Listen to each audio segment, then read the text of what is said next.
Oh, I can't hear you. Your mic's not on. Glad. Thank you for pointing that out. Good morning. This is Donna Brandenburg. Welcome to Brandenburg News Network. It is the 9th day of December 2024, and welcome to our show today. Today we have on Vicky Davis with Technocratic Communism. At 9 at 10 o'clock, we have on David James, who was the guy that built the road in Chimney Rock up to the people, and he was arrested for it. So he's going to be on talking about what FEMA did and what the nonsense is that they are working on up there. At 11 o'clock, Joel Skousen is going to be on it, and he has the World Affairs Brief. Very intelligent man. I've sat down and talked to him, several times, and he's fun to talk to because he's got quite a background, a military background, and he does evaluations and analysis on global and world events currently happening. So for right now, I'm going to bring on Vicky. Vicky, how you doing this morning? Hi, just fine, thanks. Did you have a good weekend? Yeah, actually, I did. Thanks. I Thanks. God. did some research, and it finally came to me how to define the problem that our country is in, the disaster that our country is in.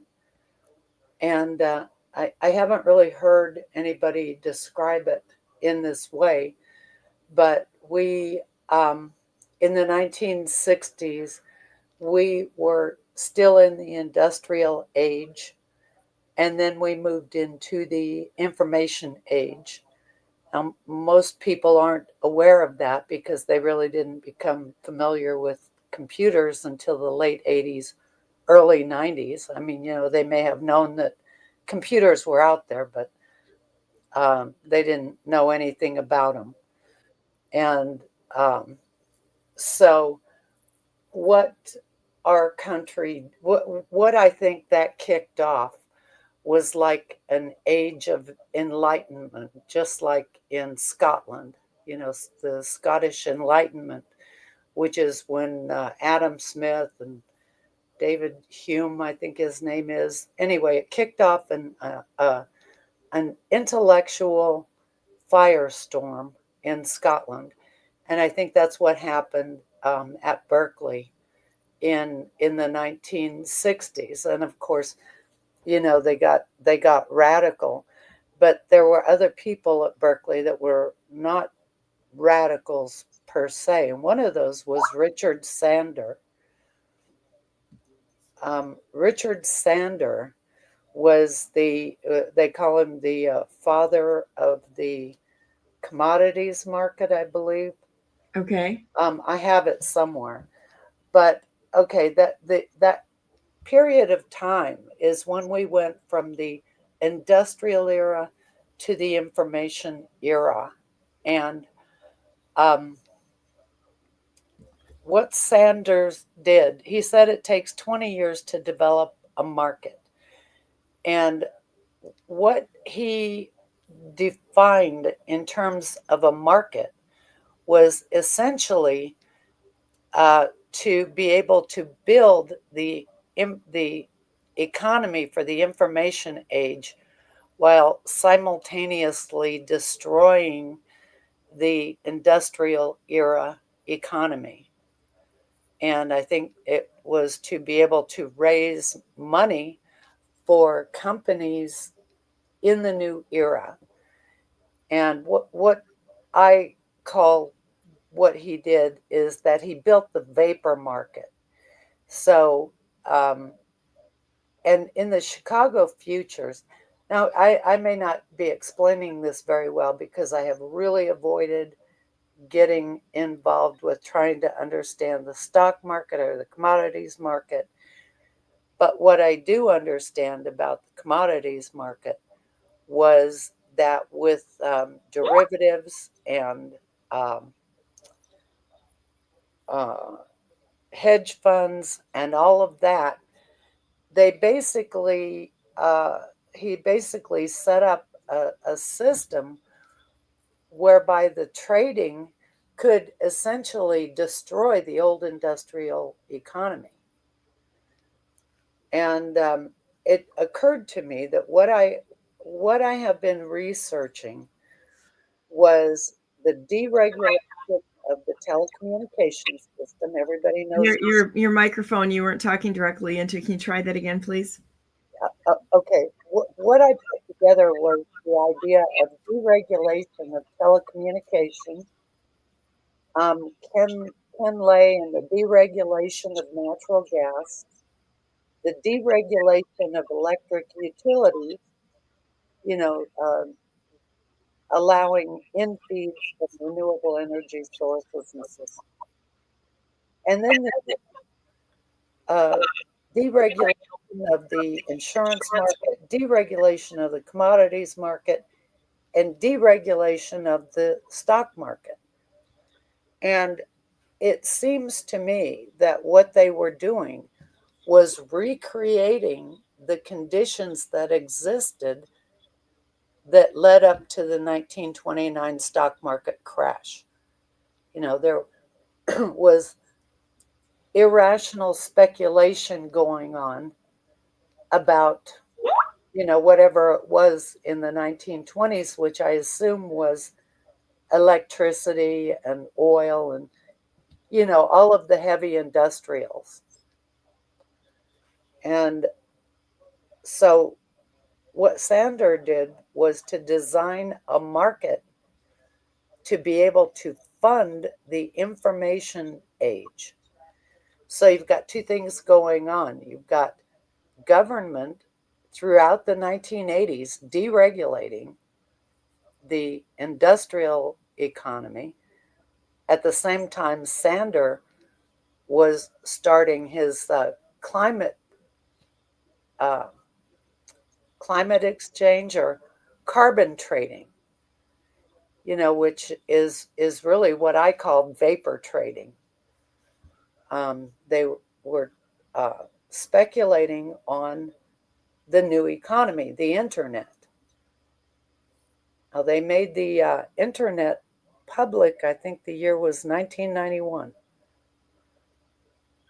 But there were people on it before that. My husband and I got CompuServe when I was still up in Alaska, about 1982, 1983, somewhere around there. Excuse me. But if you take those things all together, you have the commodities market trading vapor, which is what you can think of it like, demolishing a building. They demolished the industrial part of our economy with the commodities trading. Actually, they exported those jobs while they were building the information economy. And that's where we are now. We're still in the middle of building the information economy. And something interesting that I just found out in doing this is that what Elon Musk did with his Starlink was to enable the global health system, which they've defined the health system to be community healthcare. I mean, they with our healthcare system, what they've done is basically create a system within a system. The system within a system is community health. And so, and telehealth, which is really the same as the third world system that they built for the third world. And so that's why our healthcare system is deteriorating. And well, I have articles on that too. It's really a shame because when we were kids, I mean, I remember there was a GP in every community, and you knew the doctor, and he knew you, and he knew your family and such, and you didn't have these long waits. If you had a problem, you could get in to see a doctor relatively quickly, like same day, and it was, or sometimes they would even come to the house. Okay. Mm-hmm. And what with this basically disengaged healthcare that we have, nobody really knows anybody. You basically are put on an insurance dictated protocol, and that's it. And when you look at the extra costs with the GPs, a GP used to be able to, or pediatrician or whatever you want to call what the local doctors were, they had one receptionist who also quite often was the nurse. Yes. And it cut out so much cost from the system.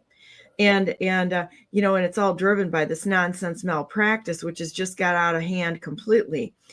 But the centralization of our Palantir and all of these systems that have centralized our information and our care and dictate these death protocols, because a lot of them, that's what they are. I mean, we've talked about it before. I was diagnosed with cancer years ago, and I went 4 times, and I was like, nope, we're not doing this. This is the stupidest thing I could possibly see or take part in. And I just never went back, and decided to figure out the answers on my own, because I looked at this and I'm like, so basically what you're telling me is I'm going to die. And not to worry about it. I'm like, yeah, that sounds like a really bad plan. It's like, no, I'm not going to sit here and let you dictate the terms of my death. And it turns out that if you jump off of their little mind farm, there's a lot of answers out there, but you got to be willing to take the responsibility for your own choices. But the whole thing needs to be truly broken down into smaller units that are uncontrollable. It's just like the money system's the same way. The money system has gotten under the control of these global information brokers, the ones that own the same paths as the economic, it's all one system. Mm-hmm. Yes. Well, and that's the way systems are. You build one system and then you interface it with another process.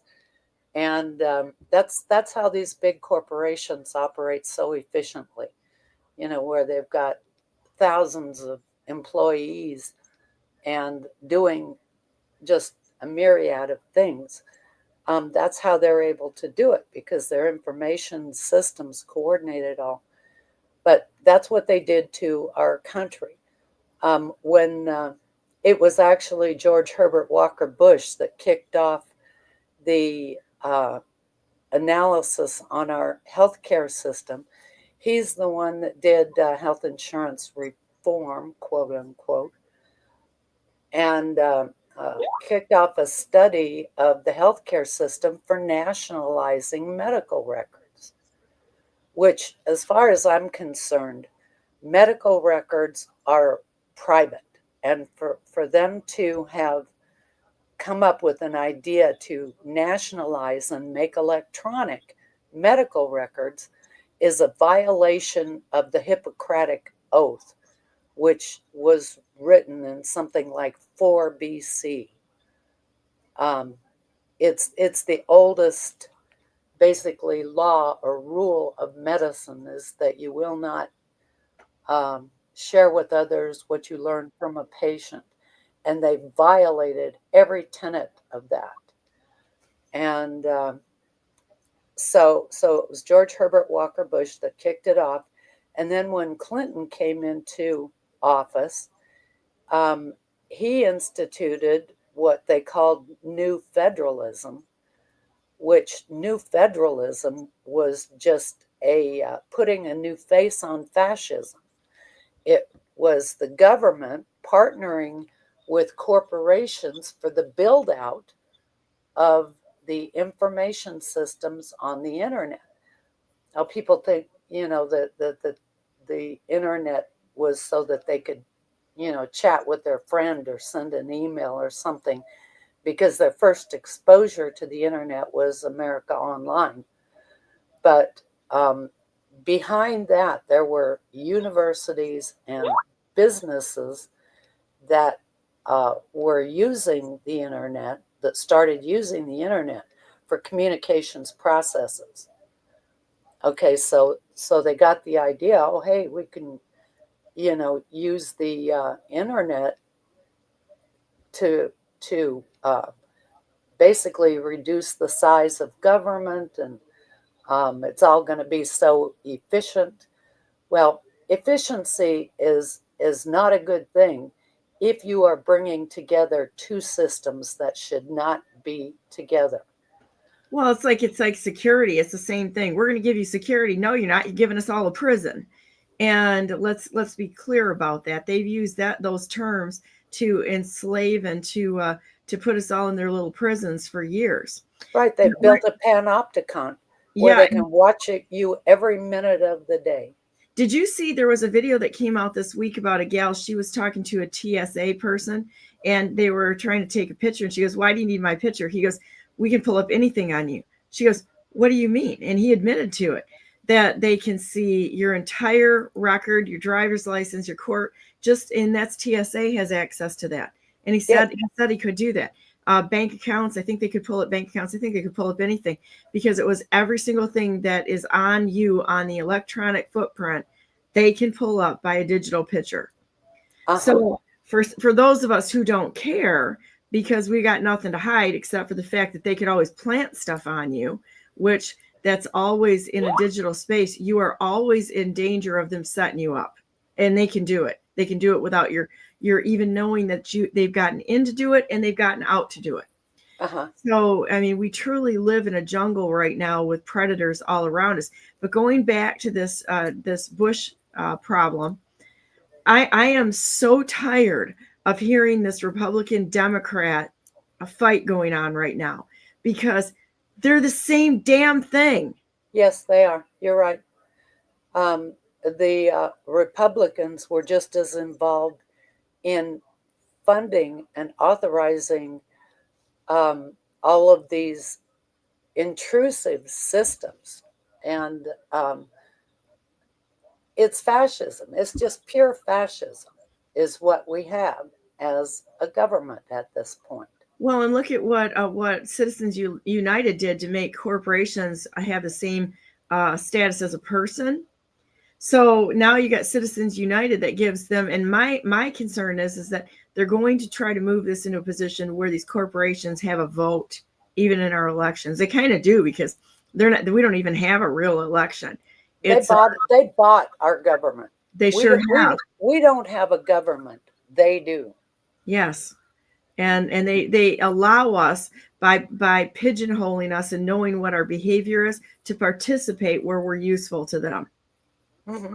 And they'll get rid of you when you're not. Yes.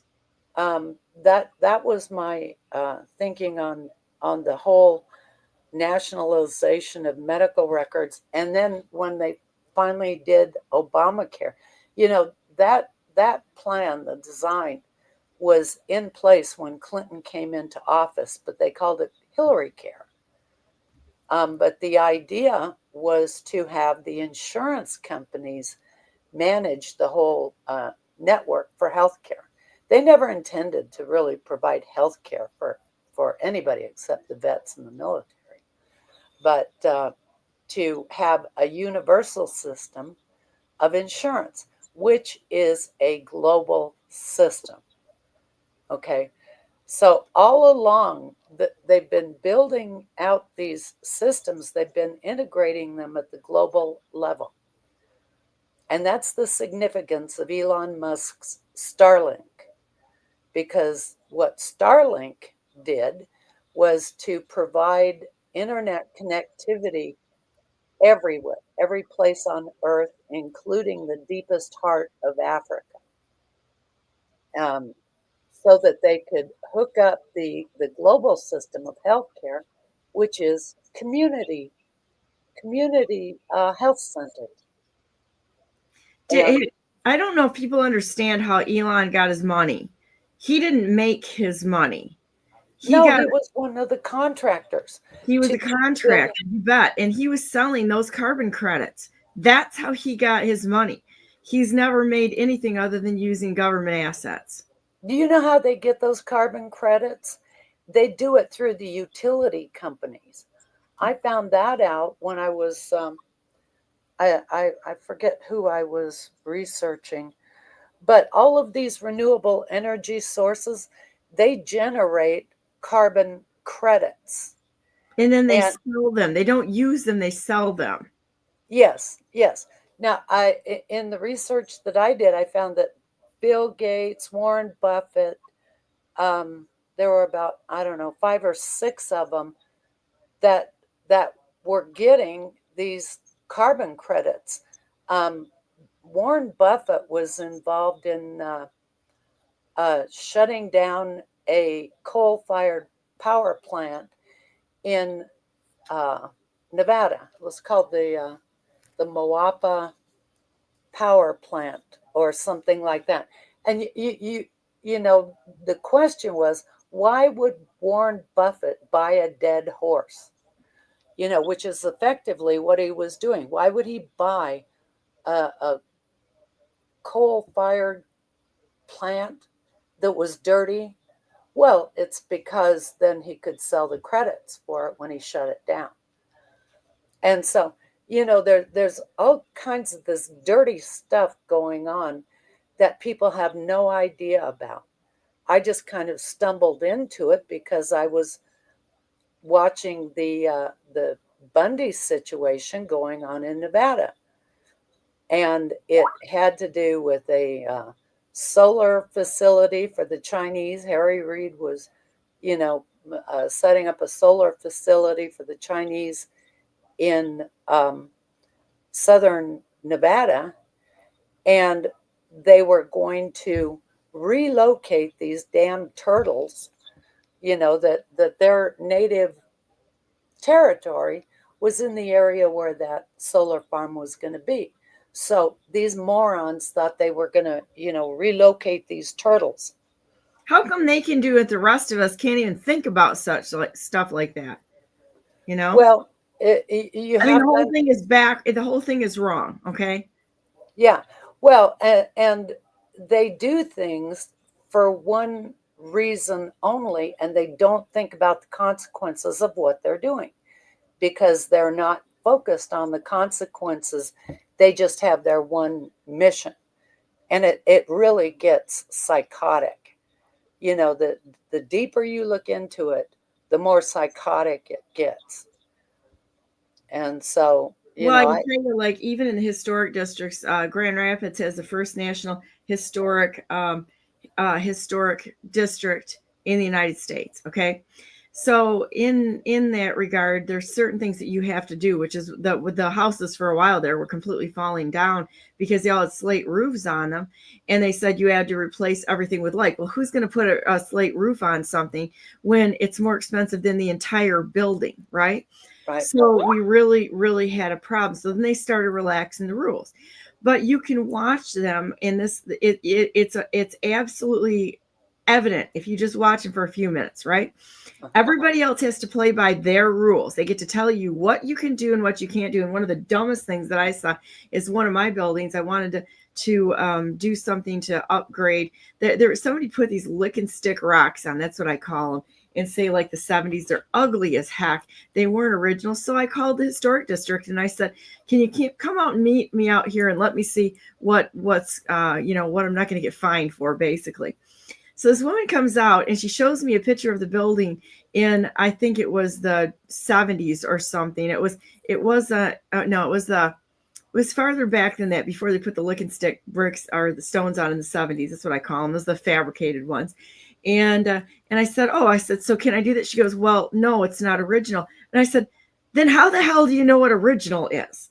It's like, why would you show me this picture and say, I've got this to show you, but it's completely irrelevant and you still can't tell me what I can do? And Uh-huh. so, and then the other thing they do is everybody has to play by their rules. But if they want to knock a building down, they just get a permit for it, knock it down, and build out of their hospital systems. Right. It's Well, I'll tell happening you. all the time. If Yeah. you don't play ball with them, if you are not in on their global build out crap, you don't play ball with them. Hmm. They're the Marxists in your community. You bet. And so, yeah, they during the Clinton administration, they came up with a strategy. Actually, it was Obama, Michelle Obama. She was an administrator at the local hospital, and she helped set up the community health system, you know, connected with the hospital. And so if you study the funding, what they've funded in terms of, quote, community, you'll find that it's cookie cutter all around the country. And I think those community people are actually IT people from the federal level that actually are in charge of the surveillance and control systems. And so it all fits together in a big plan to basically automate our country. But in the process, government partnered with corporations, corporations partnered with nonprofits. And so we've got this enormous system over us, and we're just the peon subjects, the mice in the experiment that they're doing. To dispose of at will. At will, yes. Did you? I stumbled across this channel on X. It's called the Milk Carton Project, and I've got a lot of questions on this. I am really shocked at how many kids are disappearing every single day. Well, and I heard it. And then you got to go, what the heck is going on here? How is it that so many people can just disappear? They're depopulating us. They're replacing our population. And I do have documentation on that. I should find that. I'll have to think of what the title is. But it was all the leftist Marxist groups that were strategizing how to replace our population. They want to reduce the white population to be a minority in our country. And people say that's just a conspiracy theory. Well, wrong. That's wrong. I'll try and think of what it was. If I don't get it to you while we're still talking about it, I will post it on that Twitter account. Why do you think they want to get specifically the white population down? I mean, you can say anything about the white population right now and nobody bats an eye, and it's only 8% of the global population. Yeah, but in our country, which is where the center was of the automated systems, they brought in the DEI rating system. I just found this out. DEI is a rating system just like ESG, right? And so it's a stock market rating. Now, who would ever think of that? I didn't think of that as for a stock market rating. It is, though. It is. It's just Okay. like, you know what ESG is, right? It's the economic, social, and something rating.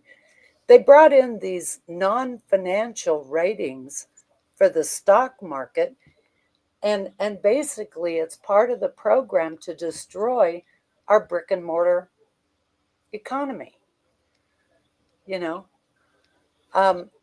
gets kind of deep. It gets because systems are complex, and they are redesigning, and they have been redesigning our entire economy from the beginning of the information age in the 1960s still to today. And so, and I didn't realize that all that deregulation in the 1980s, that's what it was for. We had regulations in place to keep the electric utility companies from monopolizing our economy, because without electricity you have nothing. You're dead in the water. And so in the 1920s, what the utility companies were doing, they were using ratepayer dollars to start up other companies,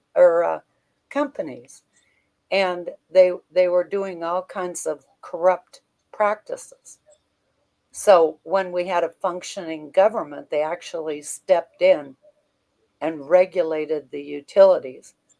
And that's why the electric utilities were regulated monopolies. And they could only, there was a calculation, it was a cost plus system.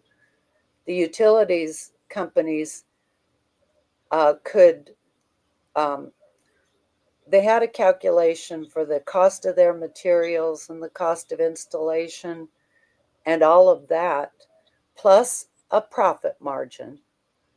And that would be what was used to set the electric utility rate.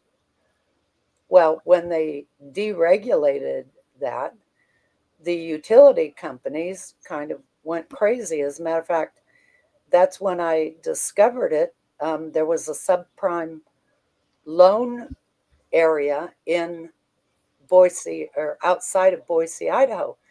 They built this 160 home, tract home place, but there was no market for those homes. They just built them.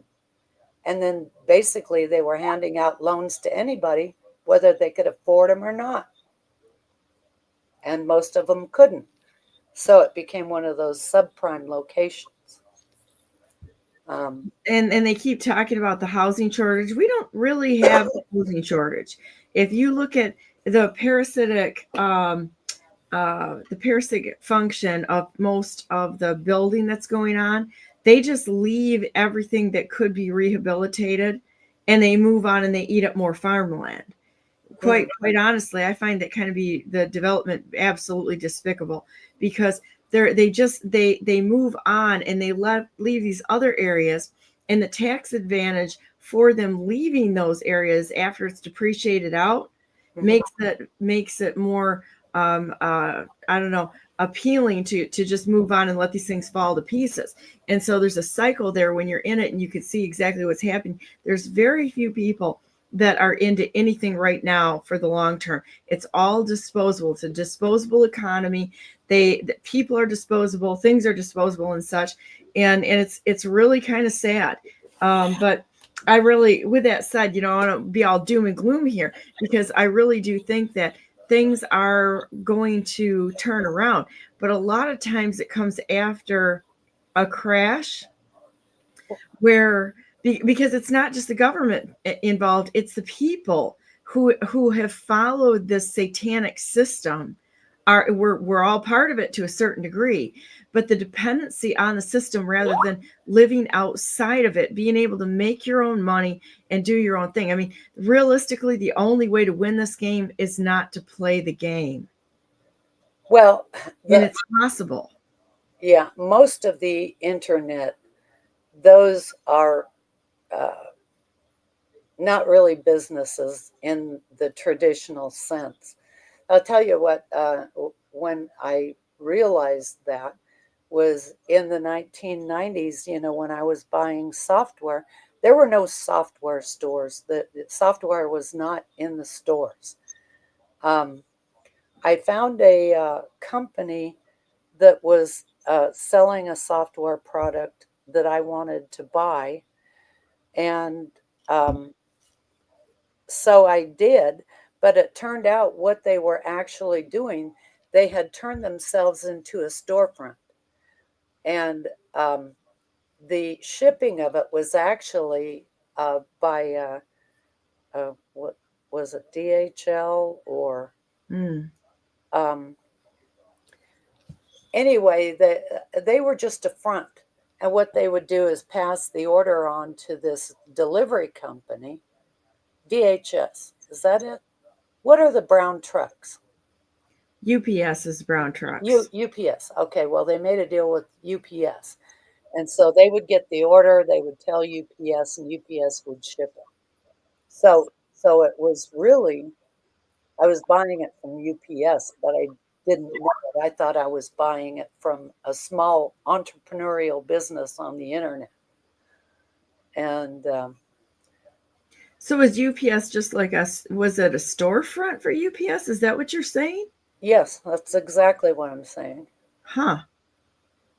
Wow, that's interesting. I was thinking that it was just that they were not a storefront, but entities that were like drop ship, but that UPS didn't exactly own them, but they utilized them for shipping. No, it's the other way around. UPS was doing everything. The business on the internet that I thought was a small software business was really just a storefront. That's Wow. all. Wow. And so now this was must have been around 93 and 94, somewhere around there. So it was pretty early on. No, I did not know that. I didn't know that at all, that was actually going on. I guess I should have thought about it, but I never even thought in that direction. Yeah, most of the things that happened to our country, people would never think about it. That's why I started writing, so that to try and help people understand what was happening to our country, because I could see it, and Well, if nobody you're going was to talking. research it, the only way you do find it is if you do your own research, because everything else is just narrative that they're making up. And I can honestly say that that's one of the reasons why I'm so proud of what BNN is doing, is because, and I get criticized for a lot of things. You're going to get criticized because that's what people do. That's what people do. Everybody wants to, be an expert on everything. And but it's what's funny is that they never do anything. They just sit there and they bitch, they complain, and they're the armchair quarterbacks, and that's it. And people listen to them. It's Yeah. like, I want to listen to somebody who's actually doing something, right or wrong, or if I agree or disagree. If they're doing something, that's the person I want to listen to, right? Not just somebody who has a freaking opinion. And but there's we're living in a time that nothing is as it appears. And when I Right. say nothing is as it appears. When we look down at the border and by Texas and Mexico, that is the poster child for what nothing is what it appears. Those communities down there, there's a lot of evidence that almost all of those people in office down there, they're cartel members. Yes. Yep. They're not Americans in that sense. They don't give a crap about America. When you see people with dual citizenship in our government, in elected positions, though in rigged elections where they're selected and installed, Uh-huh. they're not Americans. No, it's not Not, as far as I'm concerned. they're not. Um, but that's, part of the destruction of our country is the building up of world government under the UN. Okay, and so um, essentially, when I think I've talked about the La Paz Treaty, Mhm. signed in 1983 by Ronald Reagan, created an international zone on the border. Then they signed an environmental treaty with Canada. They called it the Montreal Protocol or something, and then they brought them together, to create what they referred to was the Security and Prosperity Partnership. But essentially, it was eliminating our borders with Canada and Mexico and creating a, quote, free trade area. So That's they've what really been gone since the 80s, and now we're just seeing it. well, as far as my research, we lost our country in 1945 when they stood up the United Nations, Hmm. and the United States agreed to participate in it. And it was, I think, 1946 when they started the first reorganization of government. 1946, 1947, when they built the national security state, which they really bifurcated our government and created the national security state, which are the ones that are most involved with the United Nations. And they give us a front government, that we think is our government, but they really aren't. It's like a proxy. It's like, Uh-huh. like everybody's talking about Ukraine and China, and I've said this for a long time. You can't think of countries as countries with geographic locations anymore. Right. Because that's where we're getting in trouble, is not being able to get our arms around the fact that these people are, it's not China, because they're rigging everything. It's not China, it's not any of that. The only one that seems to me like it's working the way it's kind of supposed to is Russia at this point in time. That's because they are keeping their country separate from the whole damn thing. Yes, and I mean that's unfortunate, because the United States of America, in my opinion, led the charge in cahoots with Israel and Great Britain, and the Vatican led the charge for this globalization, and Yes. China. They're all involved in it. And then what they did is they created proxy countries all over the world. They're not real countries. They're just out there, mining off the resources, mining off the people, and killing the ones that get in their way. And say, Yeah. oh, we don't know where they disappeared from. CPS, pieces of crap, the largest human trafficking organization in North America. And anybody that's involved in these operations needs to stand down, walk away. And I don't know how many times we heard this during COVID, that, well, I needed the money, I needed the job, so that's okay. You go ahead and is it okay to unalive people, and just because you need a job and you were following the rules that were handed to you? Mm-hmm. Or is it where we say, enough of this, I'm not going to play ball with a bunch of criminals? Well, yeah, especially when it involves killing people, which is what they were doing in the hospitals. You remember what Cuomo It did? was third-party murder in the state of Michigan by Gretchen Whitmer. It was murder in New York, too. They moved a bunch of young prison people into the nursing homes, and they killed a lot of old people. They knew what they were doing, getting them off the Social Security rolls. That's right. And it's like the how many people did they say that it needed to be administered to the oldest people first? Well, guess what? My mom was paralyzed. She called me in the middle of the night because they lined her up in the home she was in, and she was not supposed to have the vaccination, because that was, they did it anyway. They lined them all up, and she literally was laying on the floor paralyzed. They picked her up, brought her into the hospital, and the treatment she got in the hospital was absolutely horrific. And all I can say is, I sat there, and I'm kind of mouthy, and I think that which is kind of a good characteristic to have when you're dealing with criminals. You don't just sit there and take them kicking you in the face. You tell them what the terms and conditions are, and watch them run for the corners of the room to get away from you, right? Mm-hmm. And it was absolutely amazing, the treatment that she got, and then myself too, because honestly, they sicked a social worker on me, and that was probably his worst day of the year. Yeah, I at this point, I think hospitals are killing fields. That's where you go. I would agree. I think the hospitals are absolutely killing fields. The only way I'd go there is if I was, if I was in a, I don't know, it would take a lot for me to go into the hospital at this point in time.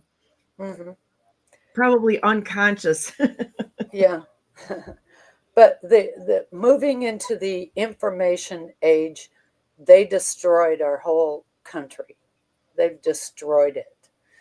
And I don't know how long I'm not even sure that we could even bring it back, because our government, the members of Congress, they have no power, and their hand is always out to the corporations. They have been bought lock, stock, and barrel. And threatened. And I think a lot of them have been threatened, because like I was told, I was going to be taken into the basement of the Capitol and told how things were. And I'm like, yeah, that is not going to work for me, just so you know. And but I think that happens with a lot of people, and because they've worked so hard to gain what they think is success, they're not willing to lay it down. The only success we have in life is our service to God, and that gives you complete freedom, because you can do whatever you want to do, and this world doesn't have a a stake in your heart or your mind. I like told a lot of people, we're here, if we're here serving God, we are literally here on a work visa, and we're going to blow this popsicle stand and go home at some point in time. And I'm okay with that. And whatever we have here, we lay at the feet of Jesus. That is it. Done. Over. There's no lasting value here. But people have to realize how temporary this really is. The only thing we take with us is each other. That's it. Yep. That is it. And so when we look at each other and what our goals are in life, and I think that's why, why I have, and I think you too, why we have an easy time going through and dissecting what's wrong, because we need that analysis. You know what I've been praying for a long time? I hope they EMP the hell out of us. I really do. I hope somebody does that, because it'll knock down the communication grid as well as the electronic grid and give us a chance to rebuild from what we've taken down, and it's not going to hurt the average person as much as it is them, because they depend on us. It's sort of like that grasshopper and the ants thing in A Bug's Life. When the ants finally realized that they didn't need the grasshoppers were like, oh no, we've lost control, which I really think they kind of have already. Yeah, they have. And I say, thank God. Thank God. That's what I have been working towards all this time, almost 20 years or more, trying to get people to understand what they did, who did it, why they did it, and what the consequences are, not only for today, but for our future generations. Because if this technocratic tyranny continues, our grandchildren and grandchildren will not be free. They will be slaves under an electronic system of control. And a lot of what goes on the internet is psychological operations. And it all is, but it's from both sides, and this is where people don't get it. They're controlling both sides. Yes. Oh, absolutely. Yeah. And so that's why there'll be the old people that you're familiar with, and they're popular on the internet, and then boom, they're taken down, and a new one pops up, and all of a sudden they're the most popular thing going. The new shiny thing hero. Yeah. And people will run to that instead of, whoa, hold on here, guys. So who's new that's going to be popped up, that's going to tell you, that's going to lead you around by the nose ring, and tell you what to look at next. There's so many of them. It's incredible. And they're good at it. I'm going to play that clip from A Bug's Life right now. You can continue on talking, but I think this is kind of the way it is. And I mean, this is where we are right now. So screw the grasshopper, screw the globalists. Hopper, I hate to interrupt, but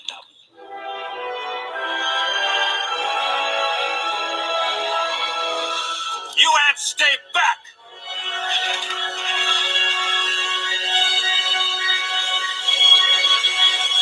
Oh, this was such a bad idea. You see, Hopper, nature has a certain order. The ants pick the food, the ants keep the food, and the grasshoppers leave. I'm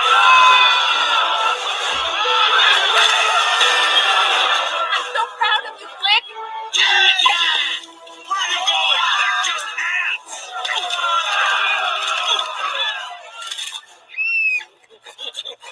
Go, bad grasshopper, go home.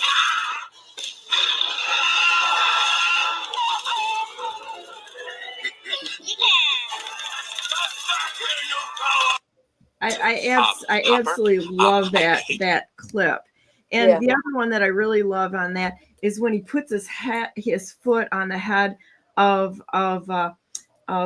Flint there. He puts his foot on it to squish him, and he refuses to stand down. He sits there and he's like, doesn't matter. Game is over. And he was willing to stand there on his belief system.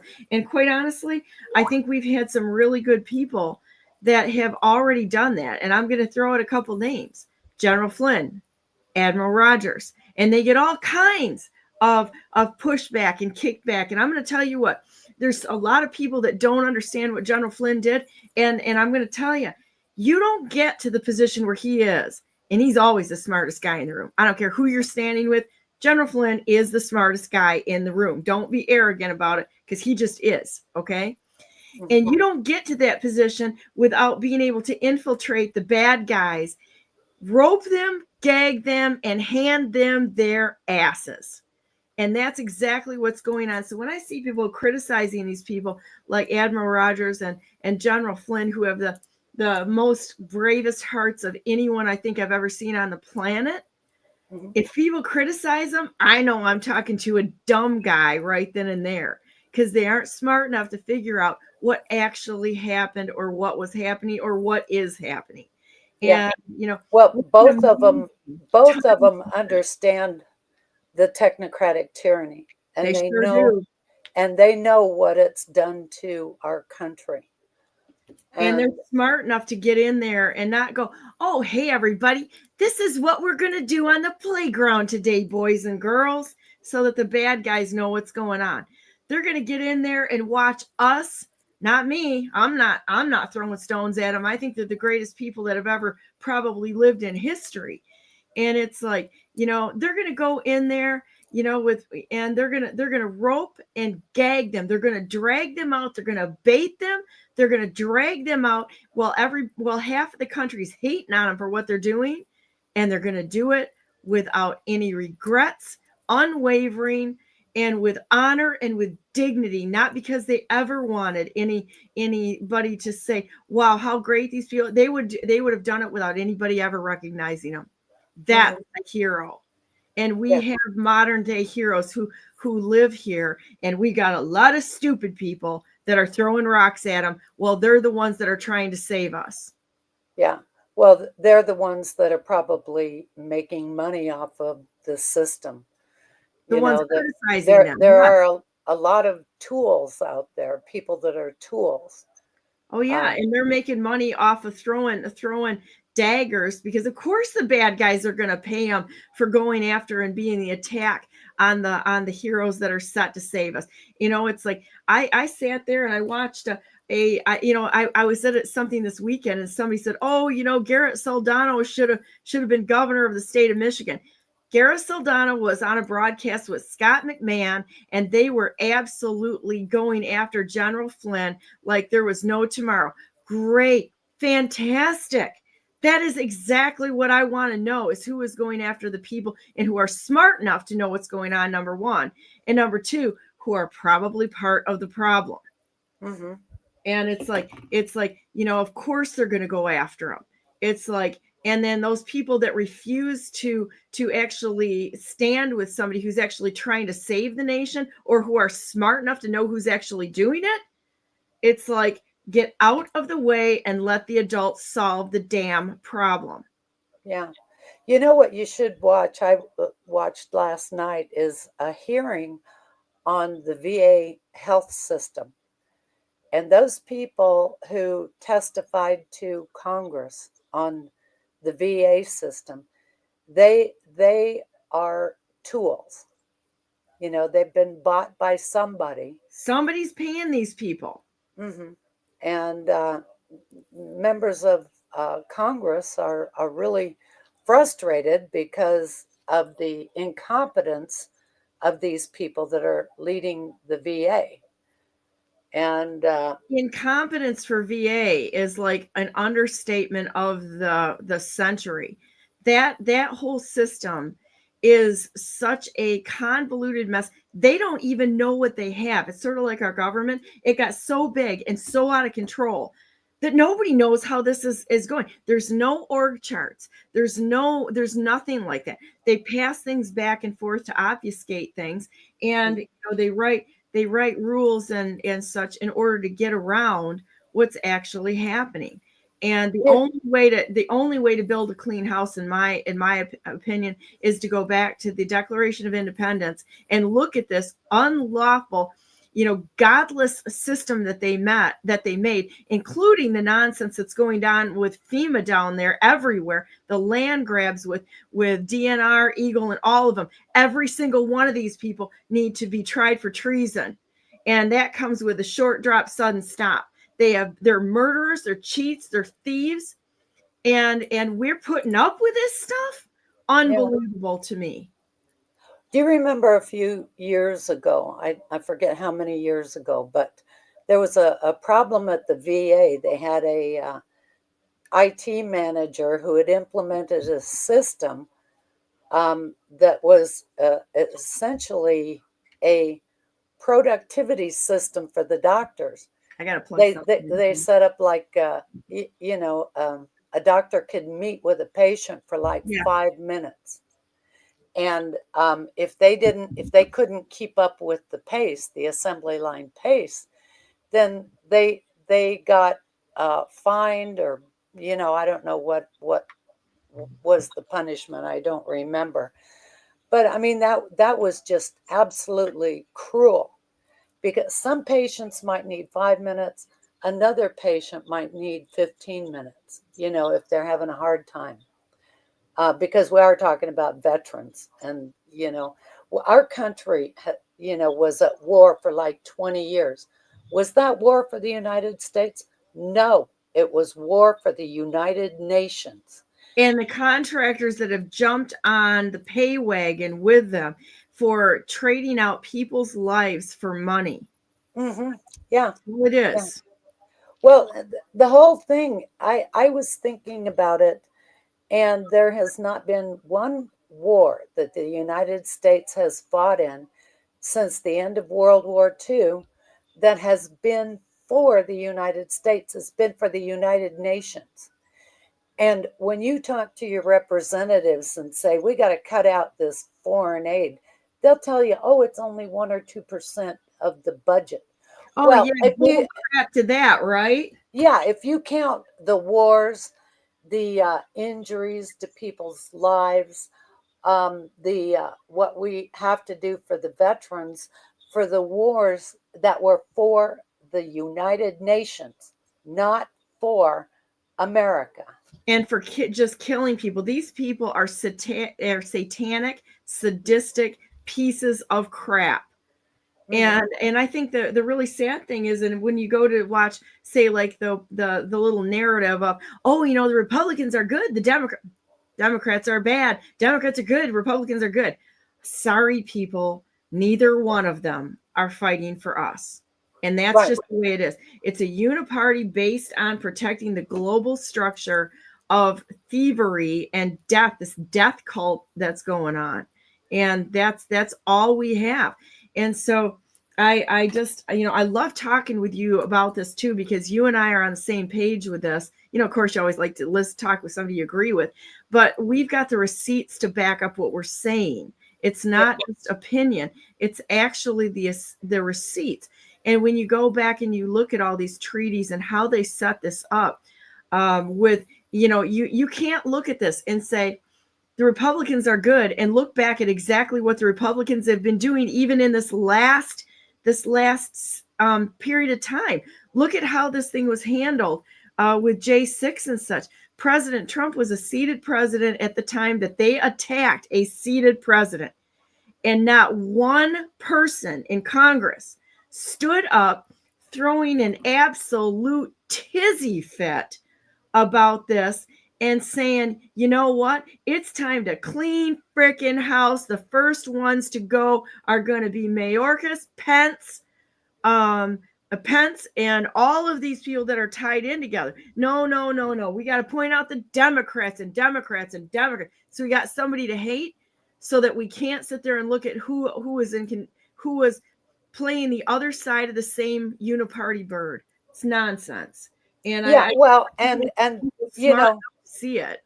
They people think that Democrats come in with an agenda and then Republicans come in with an agenda. They're all the same agenda. It's just, what phase are you working on? Are you focusing on? And they're playing different parts of the movie. Yes, that's exactly right. But it's the same movie. Yeah. The whole thing is a fraud. This country is so corrupt. It's absolutely unbelievable. It is. Well, I thank you for coming on here today. And the great thing is that we've got the guts to go through it and say, you know what, we're calling all this bullshit out. It ain't going to stand as long as some of us are here willing to fight them and say they lying to you people. But I'm thankful that you're here. I've got a connection with Vicky Davis now on X, and we're going to be posting back and forth. So I'm going to encourage everybody to go to my X channel, Telegram channel, and you'll be able to find Vicky. And for heaven's sakes, follow her for all the work that she's done, and it's good research and such. So follow her and help to get this information out in the research that she's done. So I'm going to take a quick 30-second break. You want to have any last words here, Vicky? No, but I'm just so happy to have met you, because you're one of the few people that I can talk to. You know, most people, they just have no clue what I'm talking about. So I've been in the Anon community for many, many years, and I like good research, and I don't like bullshit. And it's like, it's like, that's why BNN is here. Completely non-censorship platform. If people don't like what we have to say and want to live with a blue pill, go somewhere else. They're not going to like this. But the ones that really want to be educated on what's going on behind the scenes, because we're talking actual people who, the next guest you guys are going to be amazed at is David James. And he's one of the guys that was down there building the roads down to Chimney Rock and got arrested and such.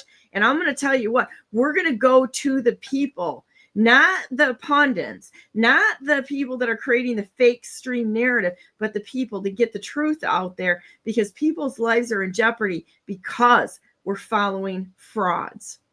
So, I can't wait to hear him. So that's great. Well, I'm just going to send you backstage when she gets on, and then I've got Chris and Christina are backstage too. And they're all part of the citizen journalist panel here, and we're going to bring them on. So thank you so much, and I'll be right back.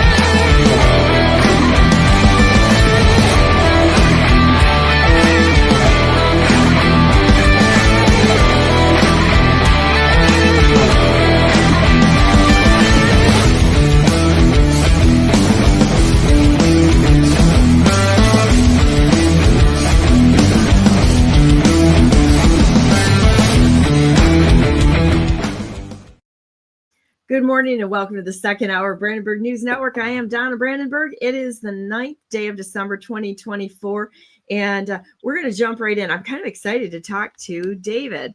How you doing, David? I'm doing great. How you doing? This is such an honor to have you on here. I saw your video, and I'd like somebody to put the video that you put up. I think it was on TikTok that you were showing what happened there. Maybe Christina could post it in the private chat or something. Oh, okay, we'll have to bring it up later. But I was really excited to talk to you today, and I'd like you to tell everybody, first of all, what's really going on down there and what happened. Christina and Chris are watching too, so I'll bring them on in a minute and we'll ask you some questions. Well, when I got down here to Western North Carolina, I didn't realize it was going to be anywhere near as bad as I thought. We've all seen the videos. We've all seen the images. I can assure you it's worse. It is way worse than anything. Wow. I mean, there's a train behind me that got thrown like a Lego. And here's the worst thing. You would think there'd be somebody out here cleaning up or doing something. There's not. Where's the county? Where's the federal government? Where's the army? Where is this is damn downtown Nashville. I'm not in the middle of the boonies. So when I got down here, my mind was just exploded. And if you've been in the truth movement, you know that the truth is stranger than fiction. Always. And the more you dig deep, the more you're like, how doesn't everybody know this? So I became active. I started to realize there's no justice. It's just us. And so we have to be the mobilizing force to get through this. We know that, we've seen that happen, but there's different layers to this disaster that are manifesting, and we're just outgunned. We're outmanned by the devastation, by the poverty in some of these areas, by the lack of resources and the red tape. And that's what brings us here together. Is that road to Chimney Rock from Batcave. So tell us what you guys did up there, because you built the road. You were part of building the road up there, correct? I want to give all the credit to the road to the West Virginia boys. As far as when I walked into Batcave, God put it in my heart. As crazy as that sounds, I woke up one morning and God said, "Go to Batcave." And the understanding was that you couldn't make it into Batcave, so I had to hike in. I had to park my truck behind a church. There was, Blackhawks flying all around, and it was quite the scene. But I hiked across the river on a footbridge. I went into Batcave to find that the church doors were locked. That was the first red flag. The church doors were locked, and all of the supplies were hiding behind the doors. So I proceeded up the road, where I found three little old ladies cooking chicken soup. And I asked them, "Are you the only ones out here serving the community?" And they said, "Yes." So immediately I realized there was a serious need in Batcave. At that moment, I found the owner to the post office slash antique shop, and I established a hub for the supplies. Now, the reason that's relevant is because prior to me hiking in, they had that place locked down like a fortress. You couldn't, most people out here, when they see the road closed signs, they don't drive past it. Unfortunately, if you want to render aid out here, you have to drive past those signs because they're all over the place. So when we founded the hub, we kind of set this new precedent that you just drive past the road closed signs, you come drop off supplies, and we established the hub. Um, but I wanted to take it farther. I wanted to know how they were in Chimney Rock, which is 2.5 miles downstream. So I hiked down to Chimney Rock, and I have a video that shows some of the 30-foot tall cliffs and the rock climbing. And I mean, you literally had to be in A1 physical shape to even make it back there. On my way hiking, Where's your videos? Can I find your videos out there? yes, on Where? TikTok. Oh, that's TikTok. Okay. All right. Keep going, and I'm going to see what I can do to Yeah. pull up a video here. Okay. So they're on my way back hiking from Chimney Rock. And mind you, it's upstream, my hiking back, and I didn't realize how hard of a hike it would be. But I encountered a man named Bennett with his children, and they were carrying chainsaws in and out multiple miles into where their property was. And I couldn't believe this. I'm like, wait, you guys are you're hiking this treacherous path every day just to try to cut a couple trees. And he said, yeah, this is reality for us now. So I went back to the hub and I expressed that to the people that I was working with that we had brought in. We had all kinds of contractors and stuff. And through that dialogue, the West Virginia boys were contacted and they came in. I put them in contact with Bennett, explained the need, where the road needed to go. And the next morning, those guys were in there with heavy iron. So I want to give all the credit to the West Virginia boys for coming in there and putting that road in. I just showed them where to put it. I told them who needed the road put in there, and I had a lot to do with getting them in there physically to begin with. But as far as the hard pushing of the hard iron, it was all those boys, and I want to give them the credit. That's awesome. That's awesome. So how long did it take you to put the road in there? And This is the crazy thing. DOT told us we would not have a temporary road for 4 years. The West Virginia boys did it in 4 days. I couldn't believe this. time to fire these idiots. That's all I can say. My gosh. Yes. And so things get very crazy once we put that road in, because in my opinion, they didn't want the Patriots to have access into Chimney Rock. They wanted to limit recovery, limit relief, so that they could be the ones to dictate how the village recovered. Well, I'm going to go down here. Tell me when I get to where you want me to play a video on this. Keep going. Okay. It's probably quite a ways, honestly. I put up a decent amount. Keep Clearly. going. Couple more. You're getting close. Keep going. Hang on here a minute. Couple more, I'd say. A couple more rows. Yep, we're getting close. All right, if you click on that video right there, that's it's got like trees in it. This one, okay. Yeah, that's my hike into Bat Cave and down to Chimney Rock. That's what it was like prior to us coming in.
I'll bet you were absolutely just shocked to your core.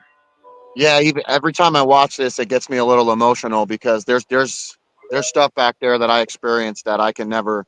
I mean, even in that clip where you see the bulldozer, Yeah. the army bulldozer, while I was standing there, it smelled like bodies where we were standing. Um, and I couldn't understand why there was no recovery going on at that time when it smelled like that, and there were all these piles that were clearly not gone through. But these are things you can't really express through film, so I kind of left it at that. How it was there any has there been anybody that has actually done a tally of how many people are actually missing, and are there names out there that have been like in some sort of a list or a record or something? I mean, somebody's got to know what's going on there.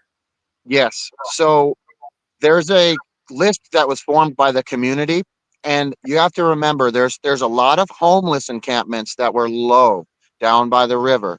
There's a lot of people that will never know we're missing just because they lived in these low areas and they didn't have many community ties. But as for the people that we know are missing, there's at least 450 people still missing in this area.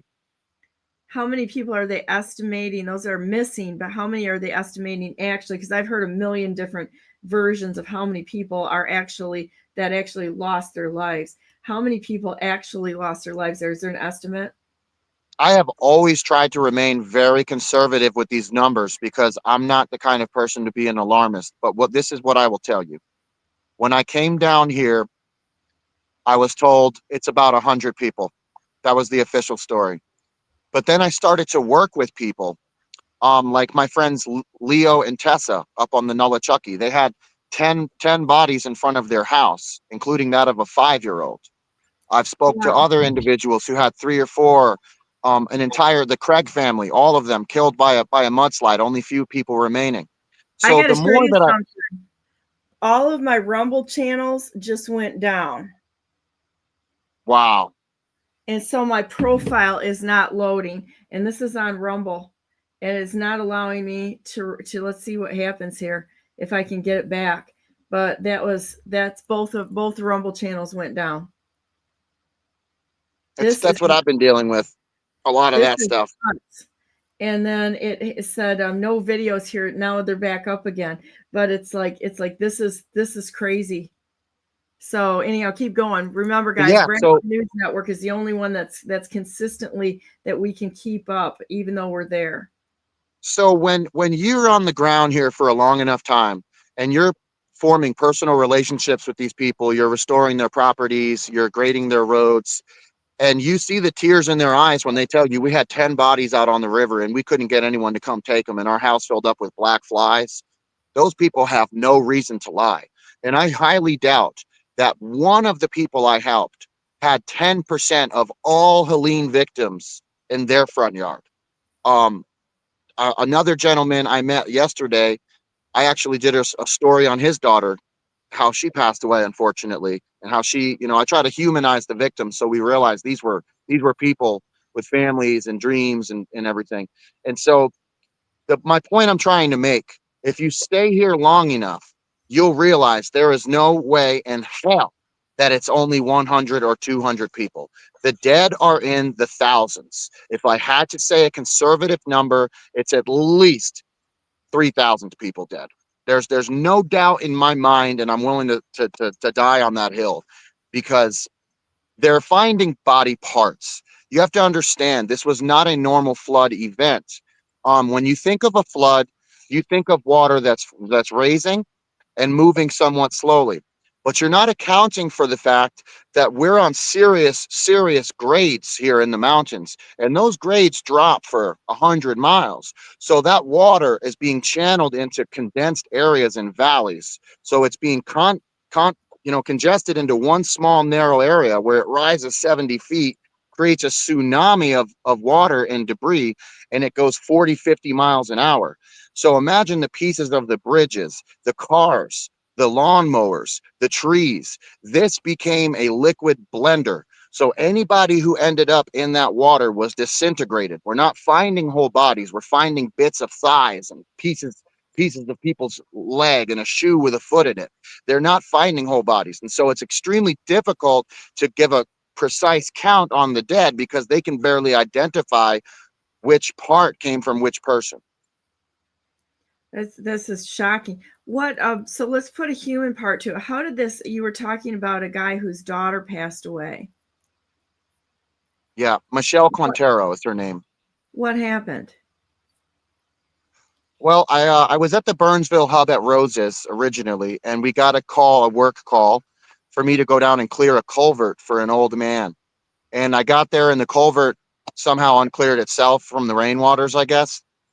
But he got to telling me about a tenant he used to rent to. Her name was Michelle Quintero, and she worked for the sheriff's department. And she woke up in the middle of the night. The water was beginning to rise, and she had a small bridge that spanned across a small stream, and her car was on the other side from her house.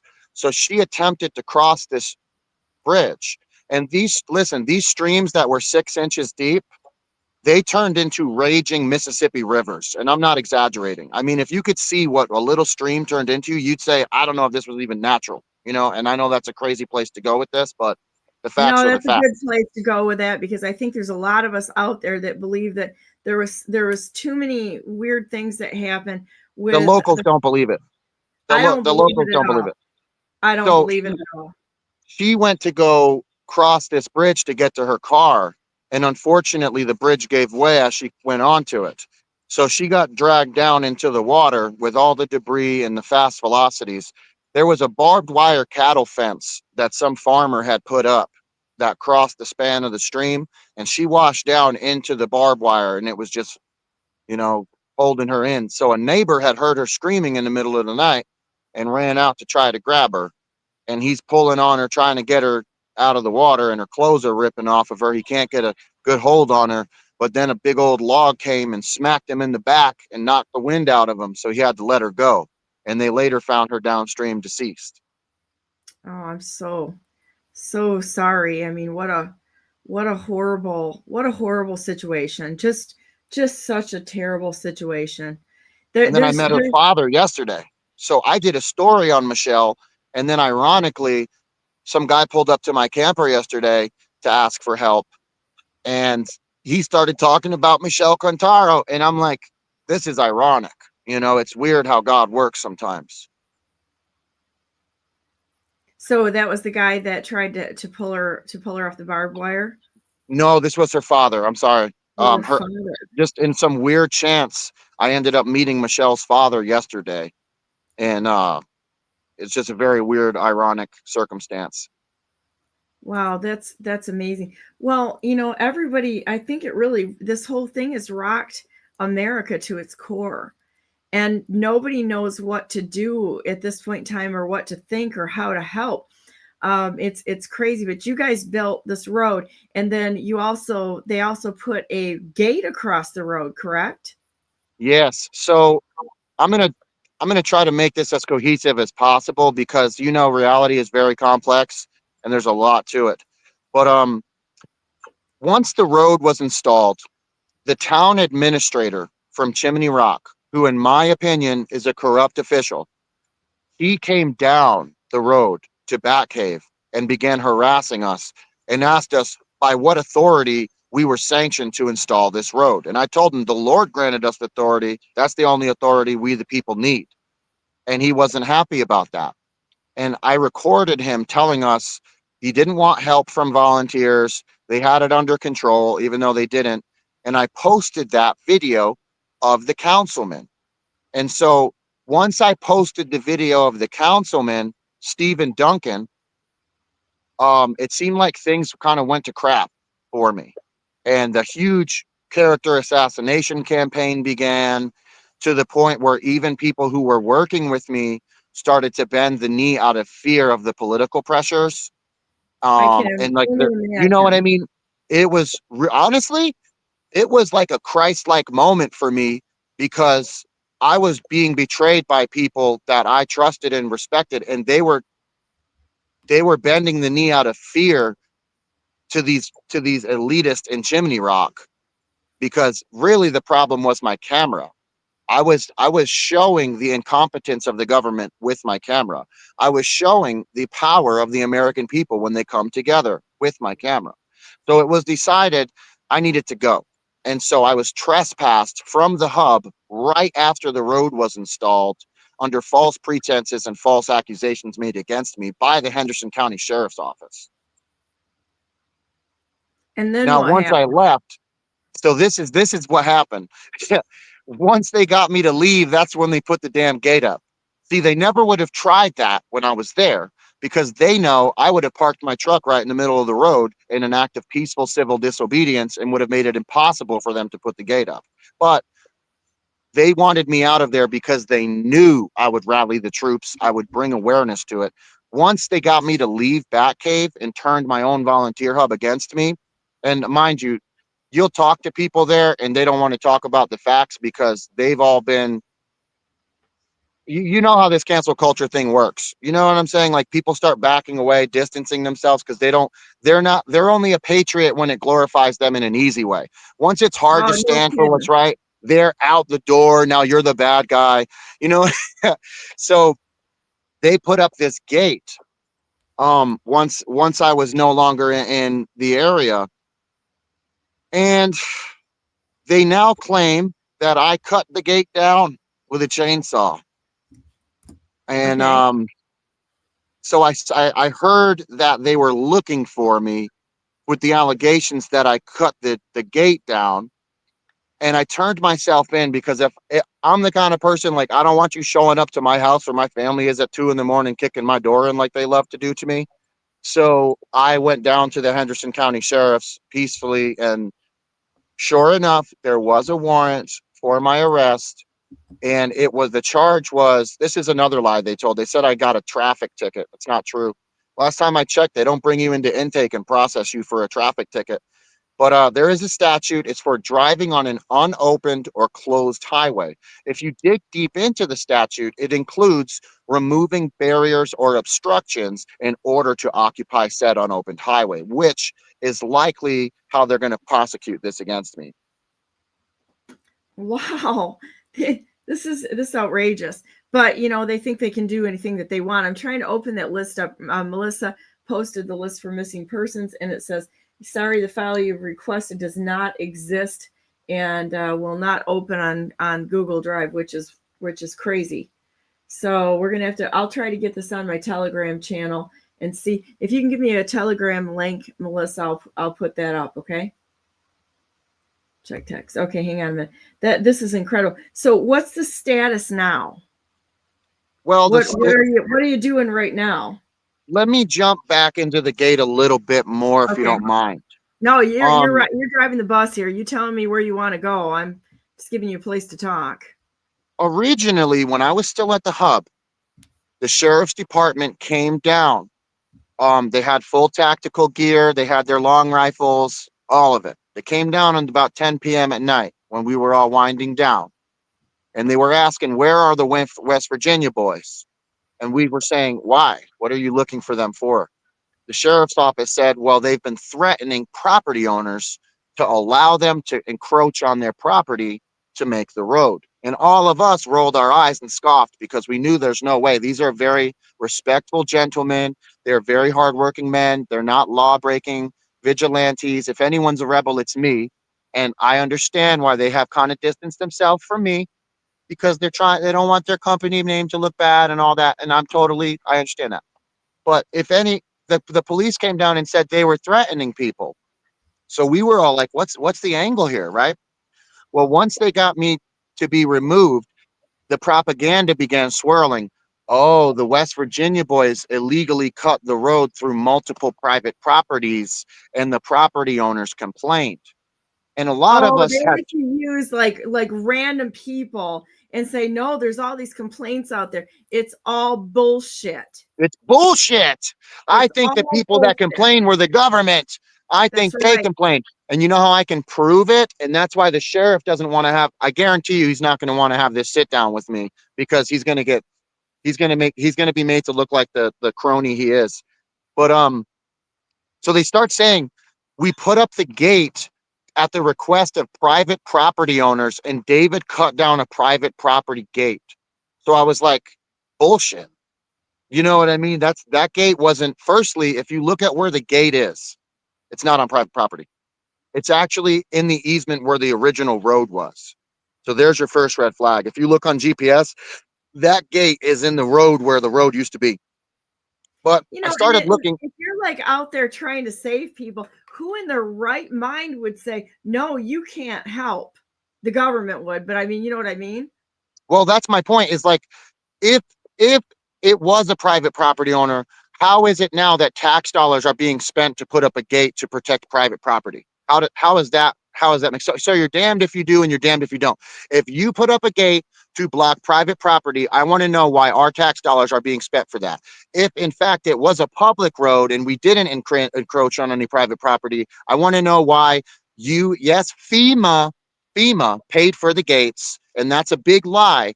Is they tried to say this had nothing to do with FEMA, this had nothing to do with anybody but private property owners.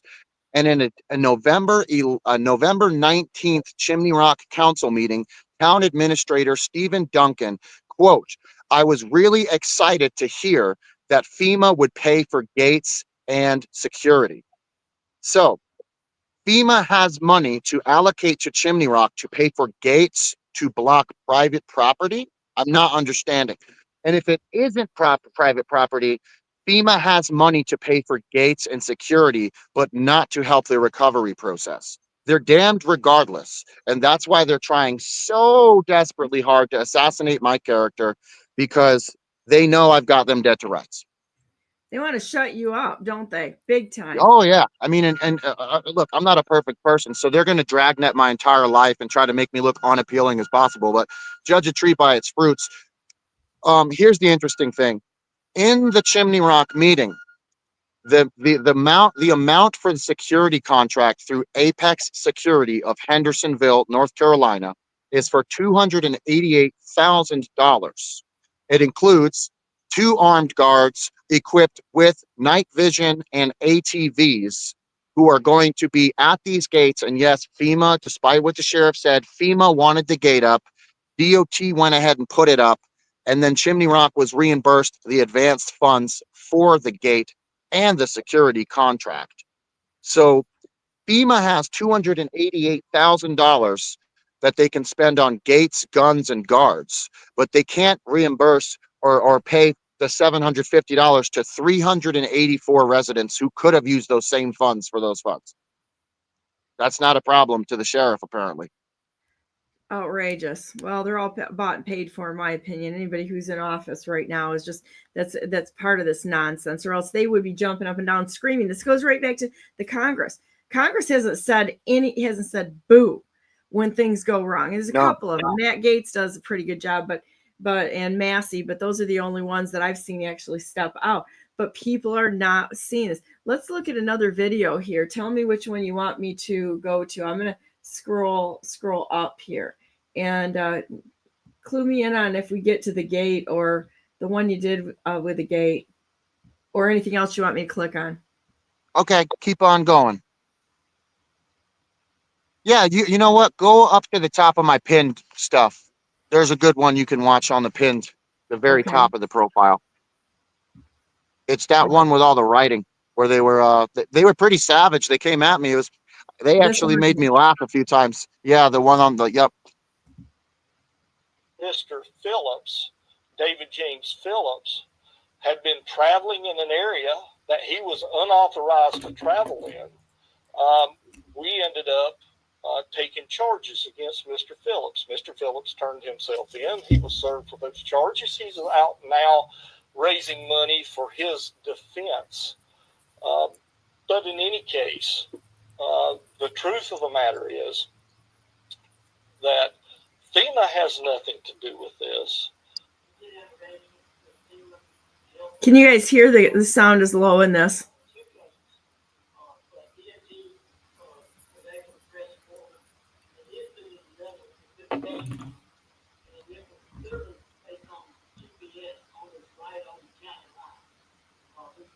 It is a difficult video to hear. Yeah, there are captions. Well, I'll repost that so that we'll see if it comes in a little. Annie Dance from Cops in Congress. She's a great journalist. She has a page on TikTok. If anybody wants to see that Chimney Rock Council meeting, I suggest that they go to see it in its full context at Cops in Congress at the TikTok page. And her audio's louder, and it talks about the direct involvement of FEMA and how, quote, excited. Stephen Duncan was excited to put up gates with guards. Wow. Here, hang on a minute. Let's look. I think, can you guys hear this one? FEMA wanted to put the gate up themselves, but DOT beat them to it. And then FEMA ended up advancing the money for both gates because, as you would know, Chimney Rock categorized for Category B assistance through FEMA, and they also extended a 2-year contract for security. So I'm going to link that video here so you can eat crow there. The videographer, who I hesitate to say the name, but I will, because you'll understand that there's profit to be made. Every time somebody visits this website, this TikTok channel, and he gets enough likes, he actually earns money for his videos. Case in point, there's your ulterior motive. I think the moniker on the videos are David James. As for making money on TikTok, as to this date, from the very beginning of my TikTok, I made $185 that went into my account, and I'm hopefully getting deposited another $2,800 from every video I've ever made while I was down here. So in my entire TikTok career, I've only made less than $3,000, and I can assure you I've spent way more than that being down here. As for picking up a chainsaw, if you watched any of my videos besides the one about your little gate, then you'd know that I've done a lot. However, he is still using the good things that they accomplished to make these videos, and I think that's for his own purposes. It's none of his damn business. Videos, he keeps blaming. You know that you have the right. Okay, so I'm going to call him out for First Amendment right violations because you have the right to do whatever the hell you want to do, and he can stand the hell down. You know, it's like it's not for him to make a moral judgment based on whatever he thinks is the metric to live by. No, and like I never had a TikTok before October 8th. So I made the TikTok, and you can't monetize till you have 10,000 followers, which took me till the beginning of November. And then TikTok doesn't, like, a lot of my videos I don't get paid for because I'm driving in them, and TikTok won't pay me if I'm doing dangerous activity like driving. So literally, I've only made $185, like, to actual touch in my hands, $185, and I'm hoping TikTok will pay me the other 2,800. But even still, I spent that in, like, just just various expenses and donations.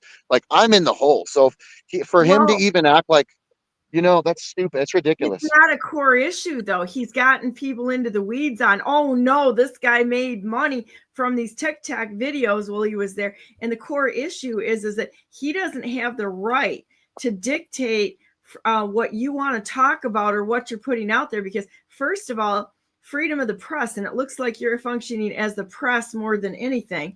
And you can't tell me that these CNN and MSNBC and all these bastards aren't making all kinds of money hand over foot because they're getting paid to push the narrative and the narrative that the CIA, etc., wants out there. And these FEMA Yeah, guys, I don't get paid by Operation Mockingbird like they do. Yeah, exactly. I feel the same way, but he is violating his oath of office, even making a stupid statement like that, because he's attacking your First Amendment rights. So let's see what else he has, Mr. Brain Wizard Sheriff there. Out that these folks have had no help.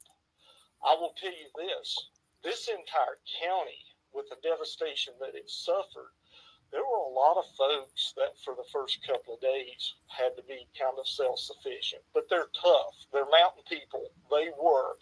They got through the initial times, and then help was there. To me, it's really sad when officers who swore an oath to protect the American people and the Constitution from threats, both foreign and domestic, don't do so. Pretty pitiful that you would use your authority to enforce, honestly, tyrannical laws. But you are the sheriff, and that's what you guys are known to do countrywide. When it really comes time to do the right thing, you guys fall short every time because you're not in it for the people. You're in it for a paycheck, and you don't even know what you're going to work for half the time. Based on all the shit that you just said, it's pretty obvious you don't do your research. So you're probably just another uninformed idiot with a gun and a badge, which is even worse. This road that the West Virginia coal miners created has absolutely nothing to do with FEMA. This all came. I'm going to go ahead and stop this a minute, and then I want to have people see what you're putting on the video here as you're looking around there, David. Yeah, it looks like the end of the damn world, but we got all this help. I mean, where do you even start with this? If this was your building, where do you start?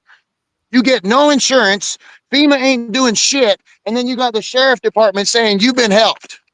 Forgive me, but this shit pisses me off, man. Sorry for my cussing. It gets me mad.